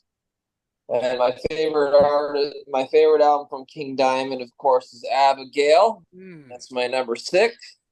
It's just Arrival, A Mansion in Darkness, The Family Ghost, the title track, Possession, The Black Horseman. Oh, amazing. To me, Merciful Fate and King Diamond solo band are tied for the best metal band of the 80s by far. Wow. I just can't get enough. Amazing album. My favorite album of 1987 by far, King Diamond, Abigail. Sorry, Mark. Very well. All right, Joe. Hey, Joey. Frank Zappa. Zappa, Zoodle Wars. A little bit of Torture Never Stops, Black Napkins. Oh, yeah. That's a great album. Zoodalures. Yep. Yes. Yeah, I got great that album. CD. Wind up working in a gas station. Nice. And I that's just talked that, about man. King Diamond, Mark. Oh, enjoy. What were you saying, Al? No, man, no. The Zappa shit. How many Zappa albums have 9 tracks, man? Not very many. Probably. Not very many. That's a great album. That's the album that Ian and Wally told me to get. If I Actually, his two most popular do. Apostrophe has 9 tracks, 9 tracks, yeah. and Zoodalures has 9 Yeah. tracks. Yeah. My Cool, favorite's Joe's Garage, but all right. That has All 30 right, man, tracks. Mark, go ahead. That's a lot of tracks, I think but I that's beat- obviously that's why I didn't have it on my list. I'm glad I kind of. I don't know if Jerry or Joseph has this on their thing. Asia's debut album. Great album. I picked I don't that. have I it. love that album. Time Again Rules. Next. You framed an Asia poster? Fucking 4-year version. Fucking love that. That is a great poster, though, man. Fuck. Why wouldn't you frame that shit? How much did the guys at the fucking framing shop laugh at you, bro? Anyway, my number 6 is Metallica and Justice for All. I'm not going to dwell on it. It was the first. Well, I saw them pre that tour. It was the first time I saw Metallica. It was on Monster Rock. So I know they previewed Harvester of Sorrow on there, but yeah, that album was fucking. I mean, it's the last fucking thrash album of Metallica, so that's it. You know, I think with bass, I don't think it sounds right. Honestly, I think they mixed it correctly, and that was a formula. Like the drum sound would go on to become a trademark in the '90s with '90s metal bands. That clicky. I mean, Pantera, man, would take on that drum sound and a lot of those. Horn. And I mean, you could say all the shit you want about Lars, but the guy had a lot of vision, man. You know, like his drum sound on that album went on to be the drum sound in the '90s. Really, That's for true. other heavy Absolutely. bands, dude. Hey, So you don't have to be the best drummer on the planet to be good at something. You know what I Yeah. mean? Like he did his job. I mean, listen, he has one is an iconic drum pattern, Yeah. like to this day now. Yep. You know, Absolutely. and I think that was the peak of his drumming ability was that album. You know, I mean, there's so many time changes. I mean, that was their prog album. That was their prog metal fucking album for sure. You know, No so doubt. I all right, so that's my number 6, I have man. that argument with prog geeks all the time. Yeah. Goku's the progressive. I'm like, you put on Injustice for All. Yeah, you try playing that shit, bro. Fucking That ain't sucks. fucking easy, Great man. shit. That was on my list. Fucking Yeah. rules. All right, my number 5. Jerry, go ahead. This will make Mark really happy, but this is an album that always brings me back to my high school days and younger days, actually, because love this fucking album. Midnight Madness by Night Ranger, man. Fucking incredible album. You know what? That sucks that I didn't pick that album, but great you picked it. Thank you. On my Best honorable song on there mentions. is Touch of Man. Touch of Man is such a fucking Oh great yeah, tune, I man. got shit from Dr. Fuck. Yeah, I remember that, picking yeah. song. Yeah. I I mean, got to say- see one of the times I saw them live. They opened with that song. Say what you want about Sister Christian, but that was a It's a great fucking song. amazing tune, Great dude. song. Amazing. Yeah. fucking What's song, the man. drummer's Kelly Keegy. Kelly yeah, Keegy. Kelly Keegy. I'm sorry. Yeah. Yeah. I'm a novice drummer. Like I used to play drums and whatever. Anyway, long story short, like I started playing again this year, and I was like, oh, I'll learn a Night Ranger song. That'll be easy. It's not. Nope. He's better than I thought he was. And he's singing the entire time. Yeah. Yeah. No, he's a much better drummer than I ever gave him. My credit only for, problem with so. Kelly live is I think he oversins sometimes. He but- kind of does. Yeah, I agree with But you.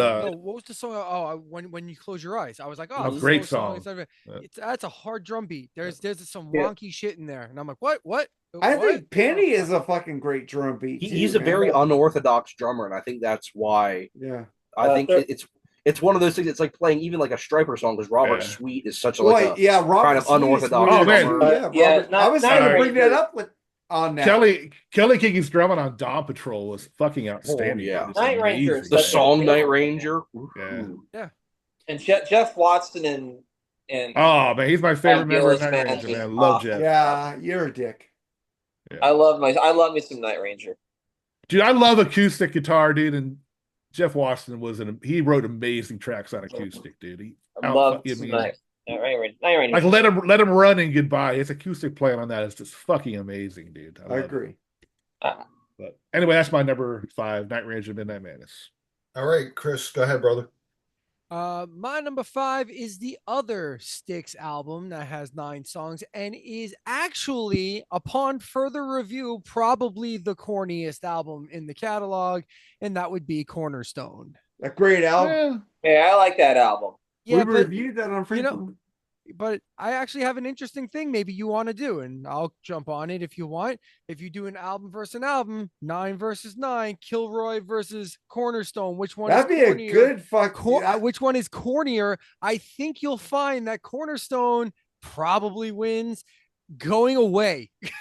Like it's not even close. No, in the early forecast, I think Kilroy is a little more goofy than Cornerstone because All right. Cornerstone's got some stone cold classics like fucking Yeah. Boat on the River and fucking. It's also got some Eddie. stone cold It does. wank juice, like First first time. time. And Babe. Eddie though. Eddie's a Hey, great I love song. Babe. And I like fucking hey, love Babe. like I said last night, Eddie. the studio version of Borrowed Time is one of the corniest songs I've ever heard. Oh in my my life. God, the corn. Why Yes. Me is also No. very corny. Oh Why my Me? God. No. Yeah. Ah. No, we'll maybe we'll do it on my live stream. How about that? We'll do it on my live stream so I can play the music. I'll count too. me in. I'll do it. Yeah. Hell yeah. Cool. Hell yeah. Whoop. Okay, All right. so anyway, this album's corny as fuck.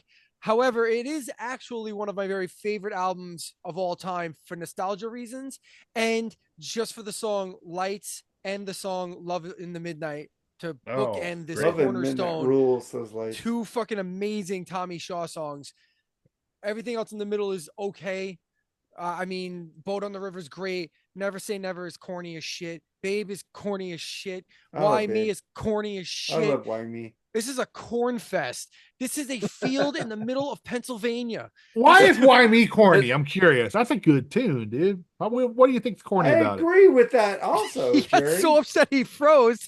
Hey, you know He what? got so upset he The, froze. the song Eddie alone is worth the price of admission. Yeah. No, Love it. Eddie's a great song. Cornerstone is like Shamokin levels of cornfield up there. I love the vine. I love the vinyl. I love the vinyl how it opens up from the back. The vinyl. I love that I actually. mean, that's like Oh some my sealant. God. That's like some sealant. Dude, you just called me out to my I face. did. Oh, I did. No, that's like some Sealands-Grove corn patches up there. All right. Fantastic. Oh my All right, man. goodness. Let's go, Travis. All right. I love this next album to me. Very important album to me when I was getting into hard rock and metal. Featuring my second favorite guitarist, only beaten by Jimmy Page. The debut album from the Michael Schenker Group. Just fucking Great awesome. album. Just armed and ready, cry for the nations, into the arena, great instrumental, victim of illusion, feels like a good thing. It's just a kick-ass hard rock album featuring the god of the flying V, Mr. Michael fucking Schenker. Hell yeah, dude. Yeah. Great album, man. Thank you. All right, Joe. Tonight the circle is broken forever. Oh There you my go. god, I should have picked that one. I'm out on that one. Go ahead. Yep, I know you are, Mark. Merciful Fate, Don't Break the Oath. My favorite album of 1984. Masterpiece. Amazing album. Masterpiece. The Oath, man, Decreation of Souls, Dangerous Meaning. Amazing, dude. All right, Mark. Counter. Well, you guys have already talked about Allied Forces. Ordinary Man is one of the best songs of all time. So I picked Triumph. Allied Forces, my number 5. My number 5, Aerosmith Rocks. Nice. Good one. I Fucking one of the greatest fucking hard rock albums of all time. Combination, Rats in the Cellar, Licking the Promise, Get the Let Out. I mean, every there's no wasted note on this album. It's the greatest Aerosmith album for me. What else can I say, man? Aerosmith Rocks. Love it. Great. Jerry, number 4. Did I read something somewhere, or am I making this up, that they might make an album but they're done touring? Aerosmith? Yeah. Yeah, they're Yeah. good. No, I said they should. I think that's just rumors that we're starting. I don't know if there's anything official they're doing. No, they're not making there it was a news story about like them. Was there? making All it right. out. I would like I them to read make it it. somewhere. I would like to make them. them. I could have made it up. I I would like them No. to make it. I would like to Seriously. make them to make an album. And Yeah, I would too. I Music from said London they. Dimensions I not a said great on album. freeform like quick thoughts that Aerosmith should make a new album to get the fucking music from another dimension out of my fucking head. Yeah, I mean, And don't have- use look at you outside making songwriters. rumors.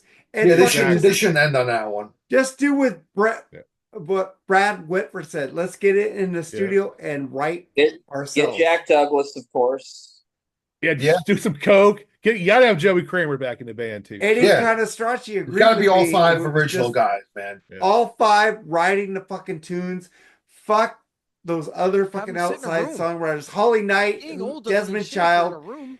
Just fucking do your 70s shit and fucking give us an Aerosmith album the fans deserve. There you go. Oh yeah. All right, man. Stamp Jerry, of you approval. pick already? Yeah, I Jerry, picked. Oh, it's my turn. Yeah, okay. I got Yeah. Triumph Allied Forces. Number 4. This is Yeah, number 4. Okay. Allied Forces. Yeah. Yeah, well, great album, man. Yeah. All right, Chris, go ahead, man. Dancing 2000 Redbeard. Dancing Redbeard over here. 2011 Dream Theater's first album, Post, Mike Portnoy, Dramatic Turn of Events. Oh, that album. Great album. Great Great album. album. Tremendous album. Want to know why? Because it was Wow. written partially by Portnoy. That's why. Yep. And if you listen to the Luna Park album, they do some great live versions of the entire album. I have that and the DVD. I have that whole I set. sure hope the new album sounds like this. Yes. I don't know how they're gonna rein James LeBron. I don't know what they're gonna do to hide James. My hope is that 18 months off is what was needed, and he went to some swami somewhere and he learned how to do all this stuff all over again, or just get through the damn shows. Like, I was going to say, Chris, you and I talked about it over the weekend. 18 months off, Portnoy's backing vocals, and lots of instrumentals. yeah, I think you're gonna see. I think you're gonna see at least 4 or 5 dedicated instrumental pieces, especially in this tour. Especially if they're doing a long set. Yeah, they're going to. They're doing an evening with. Yeah. So I mean, yikes. I mean, I can only hope for the best. I know Portnoy has been vocal in the past about Labrie's voice, and that's why there was such a separation for so long. So I can only imagine that he's happy that he came back. You know what I mean? Like, he's being awfully chipper. So I'm hoping he's hearing things and going, okay, this guy's good. So we'll see. All right, man. Dramatic turn of events. Dramatic turn of events, 2011. All right, Travis. All right. Yeah. Well, the 2 bands that got me into heavy metal were Iron Maiden and, of course, this band right here, Saxon, Wheels of Steel. Kicking things off with one of the ultimate killer metal openers, Motorcycle Man, going into Stand and Be Counted, the title track, 747, Susie Hold On. That should have been an FM staple, man. That's a catchy ass song. And then it ends with Machine Gun, just rips. Best Saxon album ever, in my opinion. Just kicks ass all the way through. All killer, no filler. Oh, fuck yeah, dude. All right, Joe. I got this feeling that my luck is none too good. Nice. A little bit of Blue Oyster Cult, Cultosaurus Erectus. One of my favorite Blue Oyster Cult albums, Black Blade, Monsters, Deadline, Lips in the Hills, Unknown Tongue. Just some really great stuff on here. Unknown Blue Oyster Cult albums. Unknown Tongue's amazing. That's my favorite song on the album. Cool. BOC, man. I can't go wrong with them. Yeah. All right, Mark. Their newest stuff is decent. Yeah. Well, I'm happy that I got this album before Jerry did. Justice to the left of you, justice to the right. Speak when you're spoken to, but don't pretend you're right. Yes, 90125. I love that fucking album. Jerry, you're on mute. Fucking death. There's more than 9 songs on that album, dude. No, there's 9. I looked at it. Anyway, Changes is one of my favorite prog rock songs of all time. Yep, dude, that's a fucking classic, dude. Yeah. I looked at my fucking. You have probably the extended version, but there's 9 songs in that album. There's 9 songs. 9 songs. Great fucking album. 90125. I had to pick it. I love it. It's one of the albums I play all the time. Every fucking week, basically, I listen to something from that album. I fucking love it. So, all right, yeah, my version has "Make It Easy" on. That's why. That's a bonus track. Yeah, it is. My bad. Okay.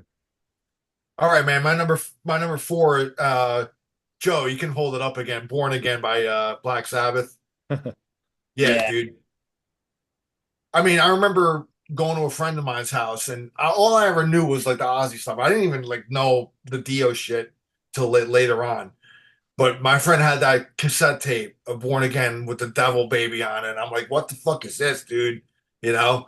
He's like, dude, check it out, man. It's like fucking the guy from Deep Purple singing on a Sabbath album. And all I knew was the Ozzy stuff, man. But he let me borrow it, and I went home, and I was like, dude, this is definitely like one of the most evilest, heaviest fucking Sabbath albums, dude. You know? Zero the Hero was like an instant fucking favorite of mine. You know? But I really I love the whole album, but I love the title track, "Born Again," man. To me, that's like, I call it a doom ballad. Like, it's a that's doomy like ballad. That's basically Black Sabbath's "Child in Time." Yeah, basically, yeah, man. I mean, fucking Doom ballad. I think, yeah, dude. It's like a doom ballad, man. I just no other way to describe it, dude. One of the most wicked screams you'll ever hear on any album, dude. And he never screamed like that basically ever again. Exactly. Dude. At least he went out on top with that, man. Yeah. That's the stuff on "Disturbing the Priest." It sounds so evil. It's otherworldly, man. It's otherworldly, dude. That's why he's my favorite. He's my second favorite vocalist, man. Ian Gillan, dude. Yeah. Man. So that's my number 4, Born Again Sabbath. So we'll go number 3, Jerry. The last of the six. I'm kind of looking forward to the remix. I want to hear. Yeah, I kind of want to hear it. I want to hear what that. they're I want gonna to hear that. I heard that Rockarola by Judas Priest sounds pretty good though. I want to hear that too. I'm also excited they just announced they're doing a remix of the first Queen album. Ooh, I'd like to hear love that. that fucking album though. I wish Just I remixing think- it. Oh, Mark, sorry. calm Go ahead. down. Yeah, right. I love the first Queen album. That's one of my favorite. Yeah, albums. and Mark, I'm excited to hear it sound better. Shh, Mark, it's okay. They're It's okay, digging baby. Freddie out of the grave, and they're gonna fucking redo a tour with that album. It's okay. Dude. It's okay. I think the Fallen should have been on Born Again, man. That's such a great song. Oh, great tune. Yeah. All right, man. Jerry, go ahead, bro. The last of the six pack, man. 1984, Van Halen. Yeah, you really can make 1984 is a track technically. I mean, it's a little, but it counts. Only one bad song on it. That's Top Jimmy. Never fucking really. I love fucking Top Jimmy. That song actually bothered me. But every fucking song. Top Jimmy, I mean, Drop Dead Legs is one of my favorite riffs. That's by great him. I song. love the riff of that Drop fucking Dead song. Legs. The groove on that song. That's probably my favorite song on that. Yeah, I even like I'll Wait for some reason. I really dug Good that track. song. Yeah, Great song. my favorite It's song the on that song album that is broke them up. Girl Gone Bad. Pretty That's much my so, I favorite. think. Yeah, that good Girl song Gone too. Yeah. That's probably my favorite Van Halen song, actually. Girl Gone Bad. I mean, if I never heard Panama or Jump again, I would be okay, for the rest of my life. But but you can't deny they're fucking great tunes. You know what I mean? They're So tremendous. I never get tired of them. They rule. that's my number 3. Van Halen 1984. All right, Chris, number 3. My number 3 is this unique funk prog rock metal band's first album, despite what some people say. Primus, Suck on This. That's a good one. What? Are you taking a dig at me because it's not the first album? Yeah. Yeah. This was prior episode, I think, on your channel, actually. Yeah. It was on Black I remember Sabbath. that episode. Yeah. No. This is their first album, and but because it's a live album. A lot of people, and I guess it's okay because it to each his own. But some people don't count this as their first album. But in reality, these are all original songs, and it's their first release. So I don't know how it wouldn't be their first album. But anyway, it's amazing. It's just a wonderful thing to hear. To me, the coolest thing about this album, and I say it all the time, is I find it so cool that a band put out an album, like their very first recording. It's a live album, and you can hear fans singing the songs. Like, to me, that's just really cool. And even if it's just a smattering of fans, like 8 people, it doesn't matter. It doesn't matter. It's just so cool to me. It's got to, and also the balls on you to open the very first thing you hear from this band ever is a cover. Like, they just started the show with YYZ and then they go into their shit. Like, that's just so cool. Primus, cool from the word go. I find it so odd and weird that they've been so relevant and good and successful all these years because they're so weird. And it makes me love them more because they're so weird and awesome. So there it is. I used to not be a Primus fan, but they grew on me. I really like them. Hey man, you did the same from South Park, so I gotta like them a little bit, man. I dig them now. They grew on me. I had a person with me, a younger person. I just saw Primus a few weeks ago, and it was this person's first time ever seeing Primus, and it was only like their second or third show. And he goes, "Hey, don't say anything, but I think Primus just took my virginity." Because they were so fucking filthy and good live. They're still killing it, these guys. Holy cow. Well, they just did that Rush tour, so fuck, Oh, dude. man. You can't be hacks and do that shit. Dude, Like the sickest thing I've seen in years. They did Cygnus X1, and Claudio Sanchez from Coheed and Cambria came out and sang. Oh, that must have sounded good, man. Oh, it was so awesome. I was like, this dude is finally fulfilling his destiny. I'm not the biggest incredible. Primus. I'm not the biggest Primus fan, but are they still one of those bands that have the 3 original members? Yeah. Yes. Yeah. Because Jerry, you're not a race And car it's funny, driver. that guitarist was in Possessed, man. Yeah. You're not a race car driver, Jerry. Well, I mean, the rest of that Oh, band to me you're Seven is, churches, is- man. It's Larry like Lalonde is so underrated. yeah, to me, the rest of the band's just in the background when it comes to Les Claypool's bass It's playing. not Dude, that the way whole at band all. is amazing. When you see them live, no way. I mean, definitely Les Claypool's the dominant guy without a doubt. Dude, that drummer is amazing in that band. Oh yeah, man. No, Herb's the Great. shit, man. Great God guitar damn. player too, man. Just a Yeah, wonderful Larry guy. Lalonde. That Man. guitar band. player was probably responsible for the birth of death metal with Possessed with Seven Churches. Yeah.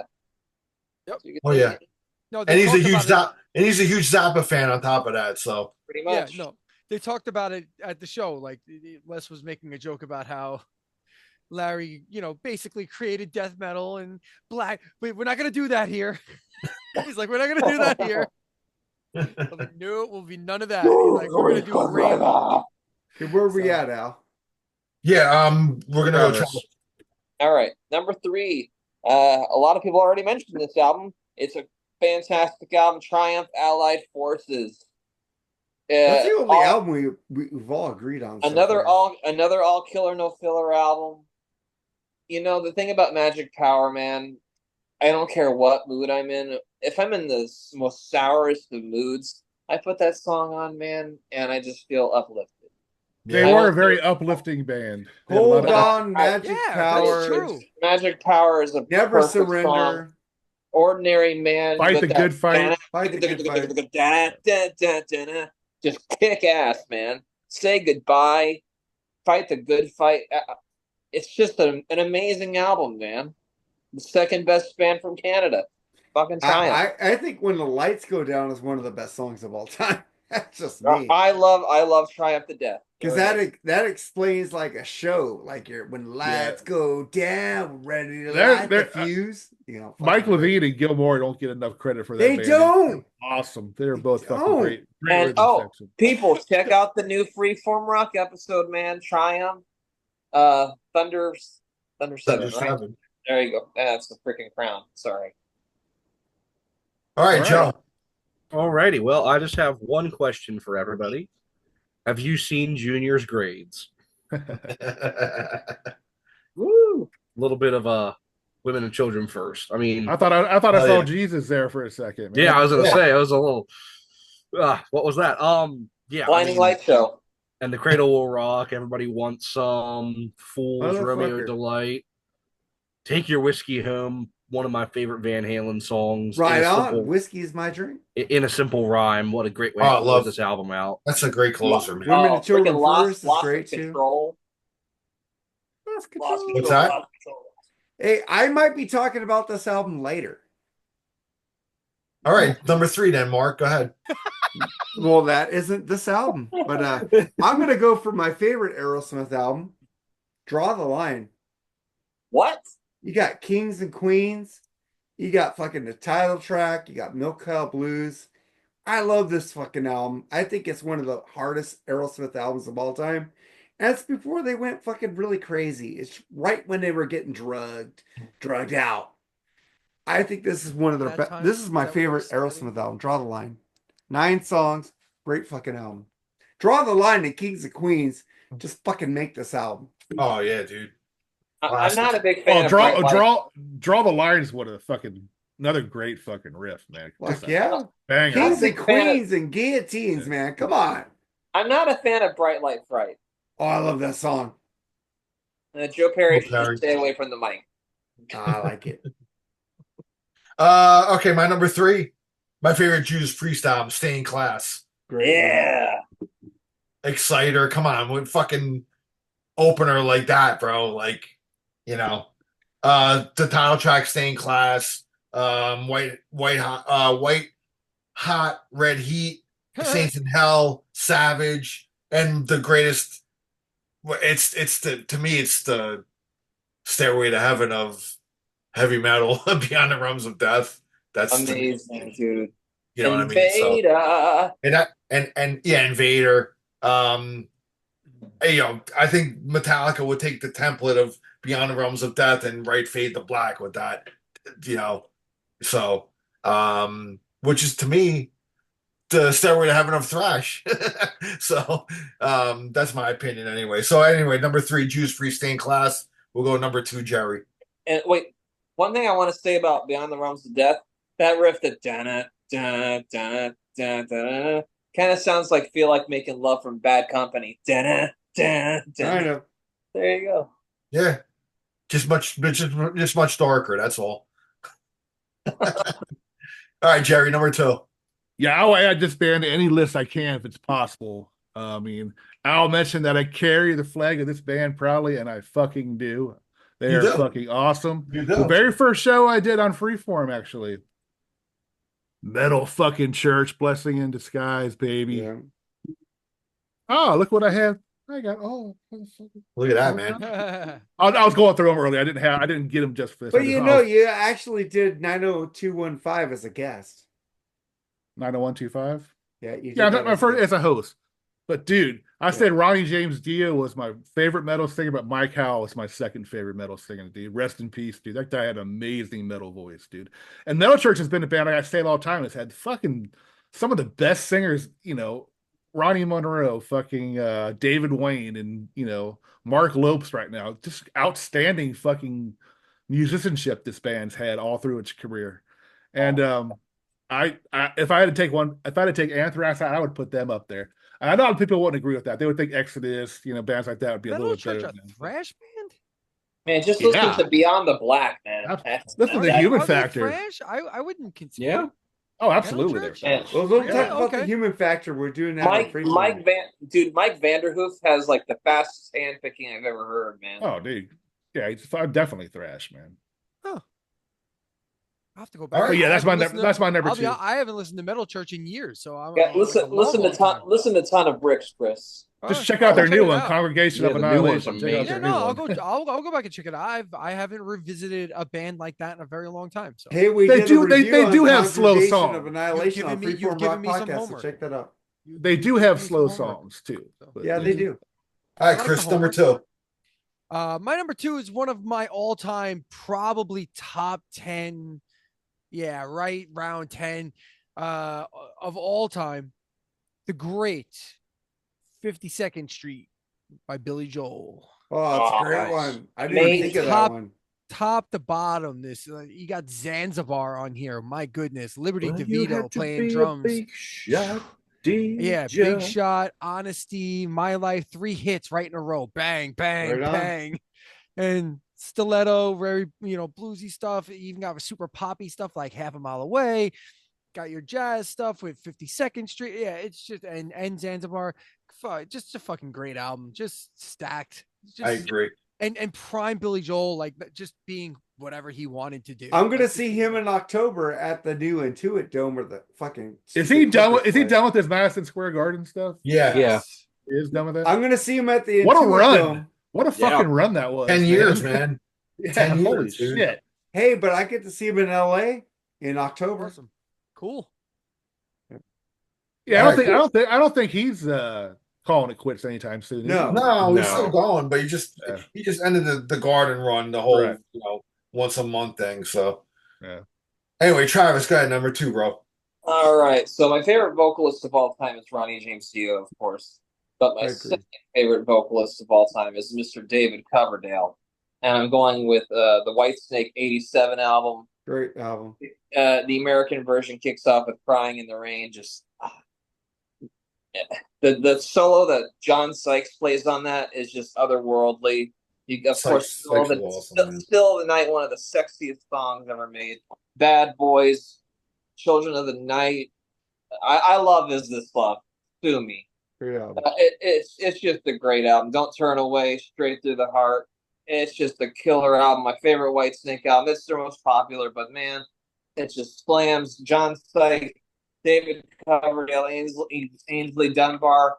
Is Neil Murray the bassist on that album? Yes.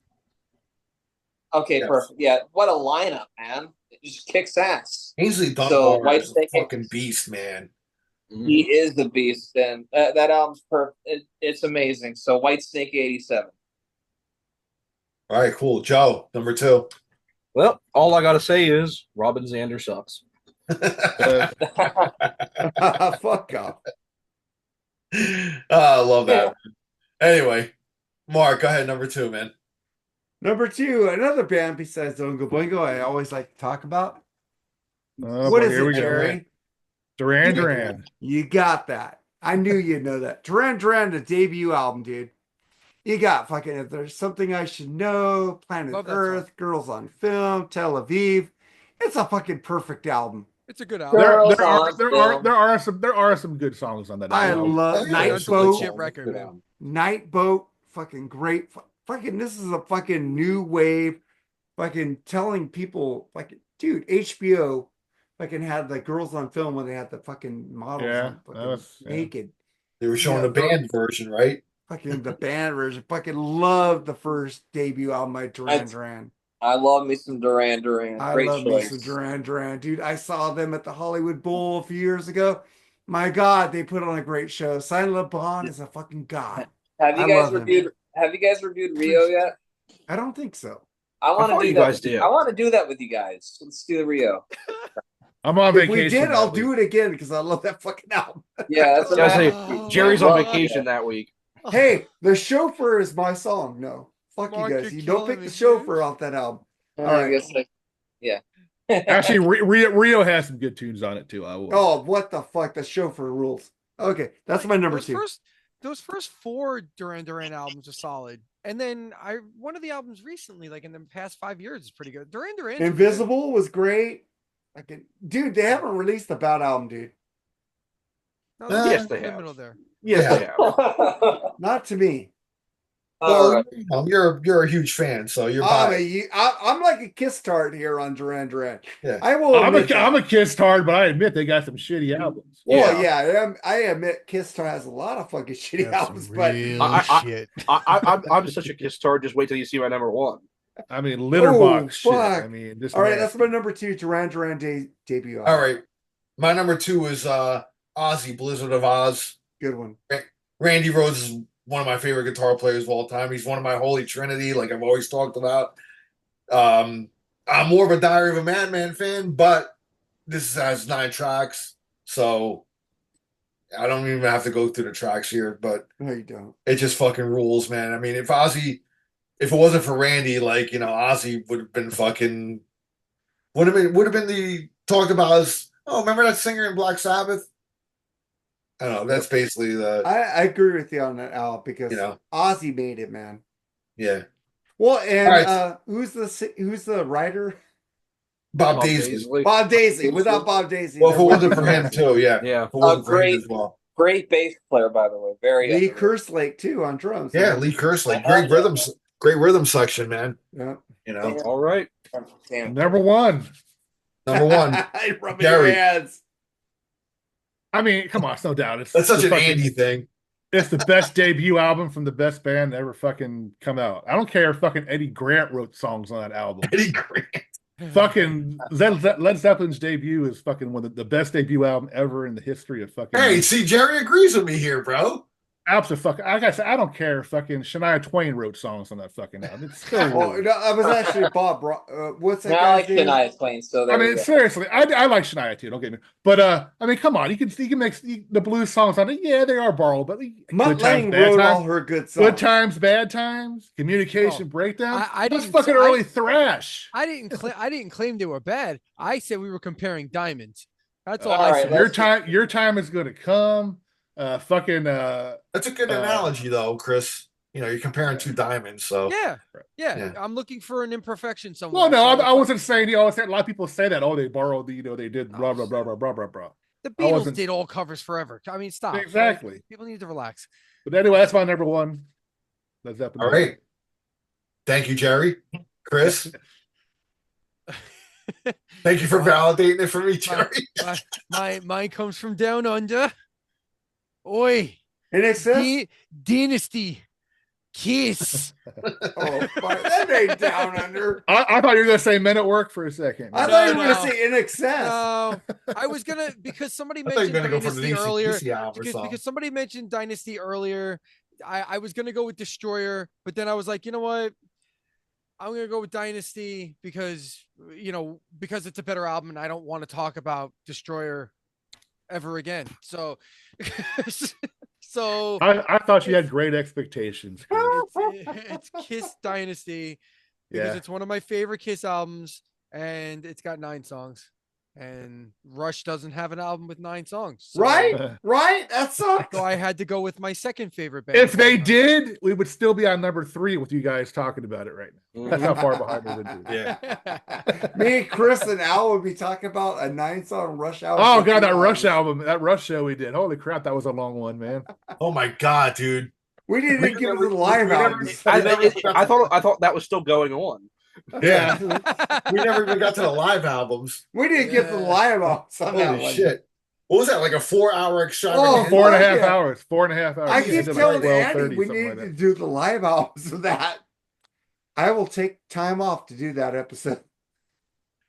Man, 4.5 hours. You could have played the whole 70s Rush discography twice, probably. You know what I mean? And I was like a fucking Idiots zombie. I was talk just like about it, this. No, anyway. All right, number 1, actually. I'm sorry, Travis. All righty, number 1. Well, John Sykes leaves Whitesnake, forms one of the best trios in my opinion. You know what I'm talking about. Ooh, Wow. Blue I know what Murder. you're Talking about here. the debut album from Blue Murder. Fucking Fuck, outstanding. Great You album. get Carmine Outstanding. Appice, Tony Franklin, and John Sykes. John Sykes is he's a god on guitar. He But can sing who too. would have thought he was a great vocalist Yeah, and a right. great songwriter? And it kicks off with Riot, and then into Sex Child, Valley of the Kings, man. Jelly Roll, it's a cool ballad. I love that song. Out of Love has some great guitar playing on that song, man. Ptolemy, that is heavy as fuck. Black Hearted Woman, Billy, which Jelly Roll. Which is about Phil Lynott, I think. Is that about Phil Lynott? And it's just amazing. Valley of the Kings, one of the greatest epics. Oh man, I Valley- love that This- song. I Oh, remember seeing that video on MTV, man. I was like, Yeah. wow. Killer. One of the They're best. screaming, Dude, John Blue Murder. Sykes That's a on great that- fucking album. John Sykes on that Black Les Paul, just that tone. You know it's John Sykes when you hear him. And Blue Murder, that debut album to me, every time I hear it, I get goosebumps. It just plays. So Yeah, my I was number kinda- 1 is Blue yeah. Murder's debut. I was kind of disappointed with the Here I Go Again. I'm like, that's one of my favorite solos. I'm like, cool, John Sykes did that solo, you know. But that was actually fucking Adrian Vandenberg. Vandenberg. Yeah. Man, He that does Blue have Murder he does have a solo- version where his solo is on there, but Adrian's solo is Yeah, much there's better. like I think the single version or something like that has Sykes on it. And apparently there was 2 vocalists that were rumored to sing on that Blue Murder album. One was Ray Gillen, and the other one was, I Tony believe Martin. I'm right about this, Glenn Hughes. I thought Tony Martin was involved in that, too. Yep, I heard something about Glenn Hughes also. That would have been so cool to hear Glenn Hughes and John Sykes together. But I know Yeah. Glenn Hughes at that time was struggling hard with drug addiction, so I don't know if that would have happened. Yeah, but he was. And it's amazing how good his fucking voice is still, man. Dude, But he's- the people that are watching this, if you've never checked out that Blue Murder album, Oh, Go dude, it's check it out. outstanding, dude. it Fucking kicks great. ass. And it's a shame David Coverdale let John Sykes go like Mm. that, man. Dude, Yeah. that to me was like the proper sequel to the 1987 album. He got himself a There you super group. Yeah, yeah, there's so much Cool. clamoring for them to get back together, but Sykes just isn't fucking No. does nothing, I man. just It's what a shame, dude. John Yeah. Sykes was on a Gary Moore tribute album organized by Bob Daisley, and John Sykes played lead guitar on a version of Still Got the Blues, and Danny Bowe of Thunder was doing the vocals. I love So Thunder. check that out. Yeah.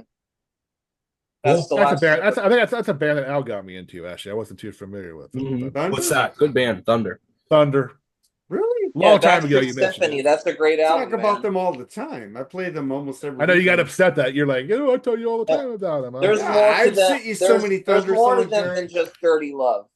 I listen Yeah. to your stuff, Mark. Sometimes you send me too much, though. It's like before we first started Hey, doing I, this, I, you were I, I, sending me ain't like, that, I ain't that old guy. I sent you all Oasis. So there you well, All right, Joseph, let's go. Number one. All right. So I cheated. go. I these are 2 albums that I consider sister albums, and both of them have 9 tracks, so I'm picking both of them. And as soon as I hold them up, you'll be like, that's weird to consider these sister albums. But the more you think about it, they sound very similar. And I mean, there's a kind of a continuity because the result of the first album was the particular member having extra songs on the second album. And that is the Ace Frehley solo album and Dynasty. Oh, Nice. wow.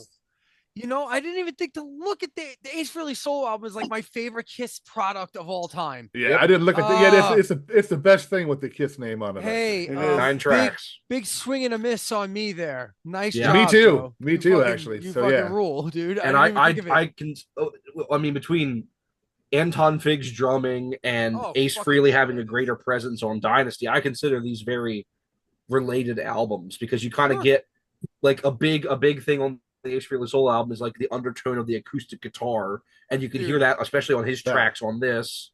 That album Um, got him 3 songs on that album. Yeah, actually. Yeah, So- that's what I said. so- This album so- being so good is why they basically said, okay, So Ace, I just heaped sing. praise. I heaped praise on Al, and now I have to heap praise on Joe. How in the fuck have I studied this band sonically, lyrically, story, history, the whole thing? Never in a million years have I ever put that together. And it makes, I can't unhear it now. Like I just can't. Congrats That's Jo- to you. is Congrats Jo- to you. This That- is Joseph, man. yeah, congrats to you, man. That's awesome. Yeah. I can honestly say that I believe you if you tell me that you did not hear someone else say that first, because I've never I've never heard anyone anyone say connect that. these albums. That is like, that's mind blowing to me, dude. Like I gotta be honest. Like that just like I can't unhear that. Like you're watching me process all process that. it. Yeah, it's crazy. So I mean, Save Your congrats, Love man. especially sounds like one of the lost tracks from the Ace Frehley solo album. But even That's incredible. even the non-Ace Frehley songs have that kind of a feel to them. That's just remarkable, man. Like I've never ever like this is literally the first time. I smell that- a show coming on. Yeah, right. Yes, you've all given me lots of ideas. for today. I smell an episode on Redbeard Videos coming. Season 3 kicking off in October. Lots of different things happening over here. So we're upgrading. I'm taking Those are over. great. I'm Taking a phrase out of the Zappa playbook, conceptual continuity. no shit. Absolutely. Great Congrats choice. to you, man. That's awesome. That's Yeah. just Right. awesome. All right, Mark, number 1, man. Oh, come on. I love whiskey. Why wouldn't I pick women and children first? Even though fucking Bushy thinks women and children first is not as good as OU 812. Well, OU 812 is better than He's on Women the and Children spectrum, First. I don't know what the fuck he thought. Everybody gets that mixed up with Fair Warning. No, he was on Freeform saying that Women and Children First is not as good as OU 812. And everybody gets that mixed up. He said that first on Freeform. So you motherfuckers out there getting that confused, he's wrong. I love OU 812, but Women and Children First is one of the classic Van Halen albums of all fucking time. Fucking Better Sale, Women and Children, the shit. There's so much fucking range on that shit with David. It's just fucking all over the place, and it works. It's one of my favorite Van Halen albums of all time, and it has 9 tracks. I fucking love it. That's my number 1 of all time. Right on. Well done. Good Well, job. my number 1 is my favorite Van Halen album, but it's Fair Warning. Wah, That- wah. That's my favorite. That's a Van great Halen album Mine too. Mine Yeah. too. I mean, for me, picking between Fair Warning and Women and Children First is it's an exercise in futility. But I mean, it's like again, it's like Chris said before, it's like picking between 2 diamonds, dude. Yeah. You know? Exactly One's a little right. one might be a little shinier to me than the other one, but I mean, they're both fucking worth, their weight in gold, man. But So, they talked about whiskey on Women and Children First, so I had to pick that one. That was my tiebreaker. yeah. That's fine, Sure. man. I'm sure they talk about whiskey somewhere on Fair Warning. Maybe. Now I gotta I go. can't listen to it. imagine a Van Halen album with David But they Lee talk Roth about where it- They didn't. But they talk about it at least twice on Women and Children First. Yeah. Because you got oh God, why is Romeo Delight?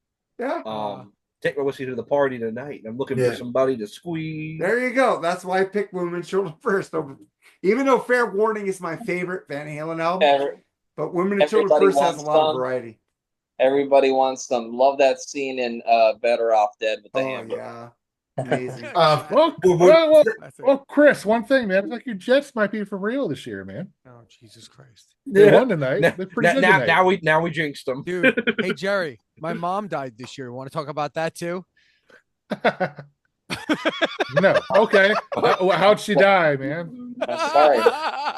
I'm sorry, Chris. I'll talk about anything, man. It's cool. No, I'm how sorry. about No, how no. about we talk about Al's I mean, number yes, one? she did, Yeah, let's but get no, to Al's thank you. number one, man. That is my number one. That's what I mean. Sorry. We Fair kind warning, of guys. interrupted We you said talking about it. I'm sorry about that, Chris. Oh, thank you. I appreciate that. I Hey, was condolences, man. I already told you this already. yeah, no, this Yeah, I have to. This is it's a morbid joke. I'm sorry. It's on me. Oh, I get it. I'm the kind of like my dad died. I still make. I mean, people still make jokes about my dad. I don't care, dude. It's not serious. It's just fun. So I don't get like, oh, don't talk about my But dad yes. like that. Yes, the Jets look good for a minute here and a minute there, like they always do. So I won't be convinced until Well, you got a quarterback now, even though he's an asshole. yeah, but He it's still not hasn't even- beat the it's not- Niners I don't know at- how like we he said he veered, I don't was. know how we veered up the middle and to the left to the end zone here, but long story short is I've seen this before. Except the name on the back of the jersey was Favre and not Rogers, so I know where this ends.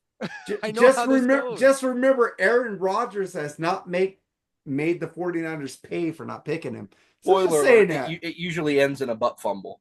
That's what I'm saying. The Oh, most or popular something. play of the Jets is the butt Yeah. fumble. Yeah, Yeah. no, yeah, All right. Or somehow making I it to mean, the AFC Championship and getting stomped by the Steelers. yeah. Long story short, it ends with heartache. That's Do we? So, do we have any honorable mentions that we're gonna do? Nah, Too many I to don't list, have and it. I want to go. I don't ahead. have any because I I knew have the show was I going to have. run I can long. go. So I just said Number of the Beast and Bon Jovi's debut. We got to wrap this up. Yeah, Uh, like, Al- I am Al- about, I am Al about would 50 Al would of like them. to Yeah. honorably All right. mention that never again. Let me wrap this up, Jerry. I'll wrap it up. May I spit fire through mine real quick? Real Go quick. Go for it. All right, anthrax, spreading the disease. Blue Oyster Cult, Spectres. The Cars debut.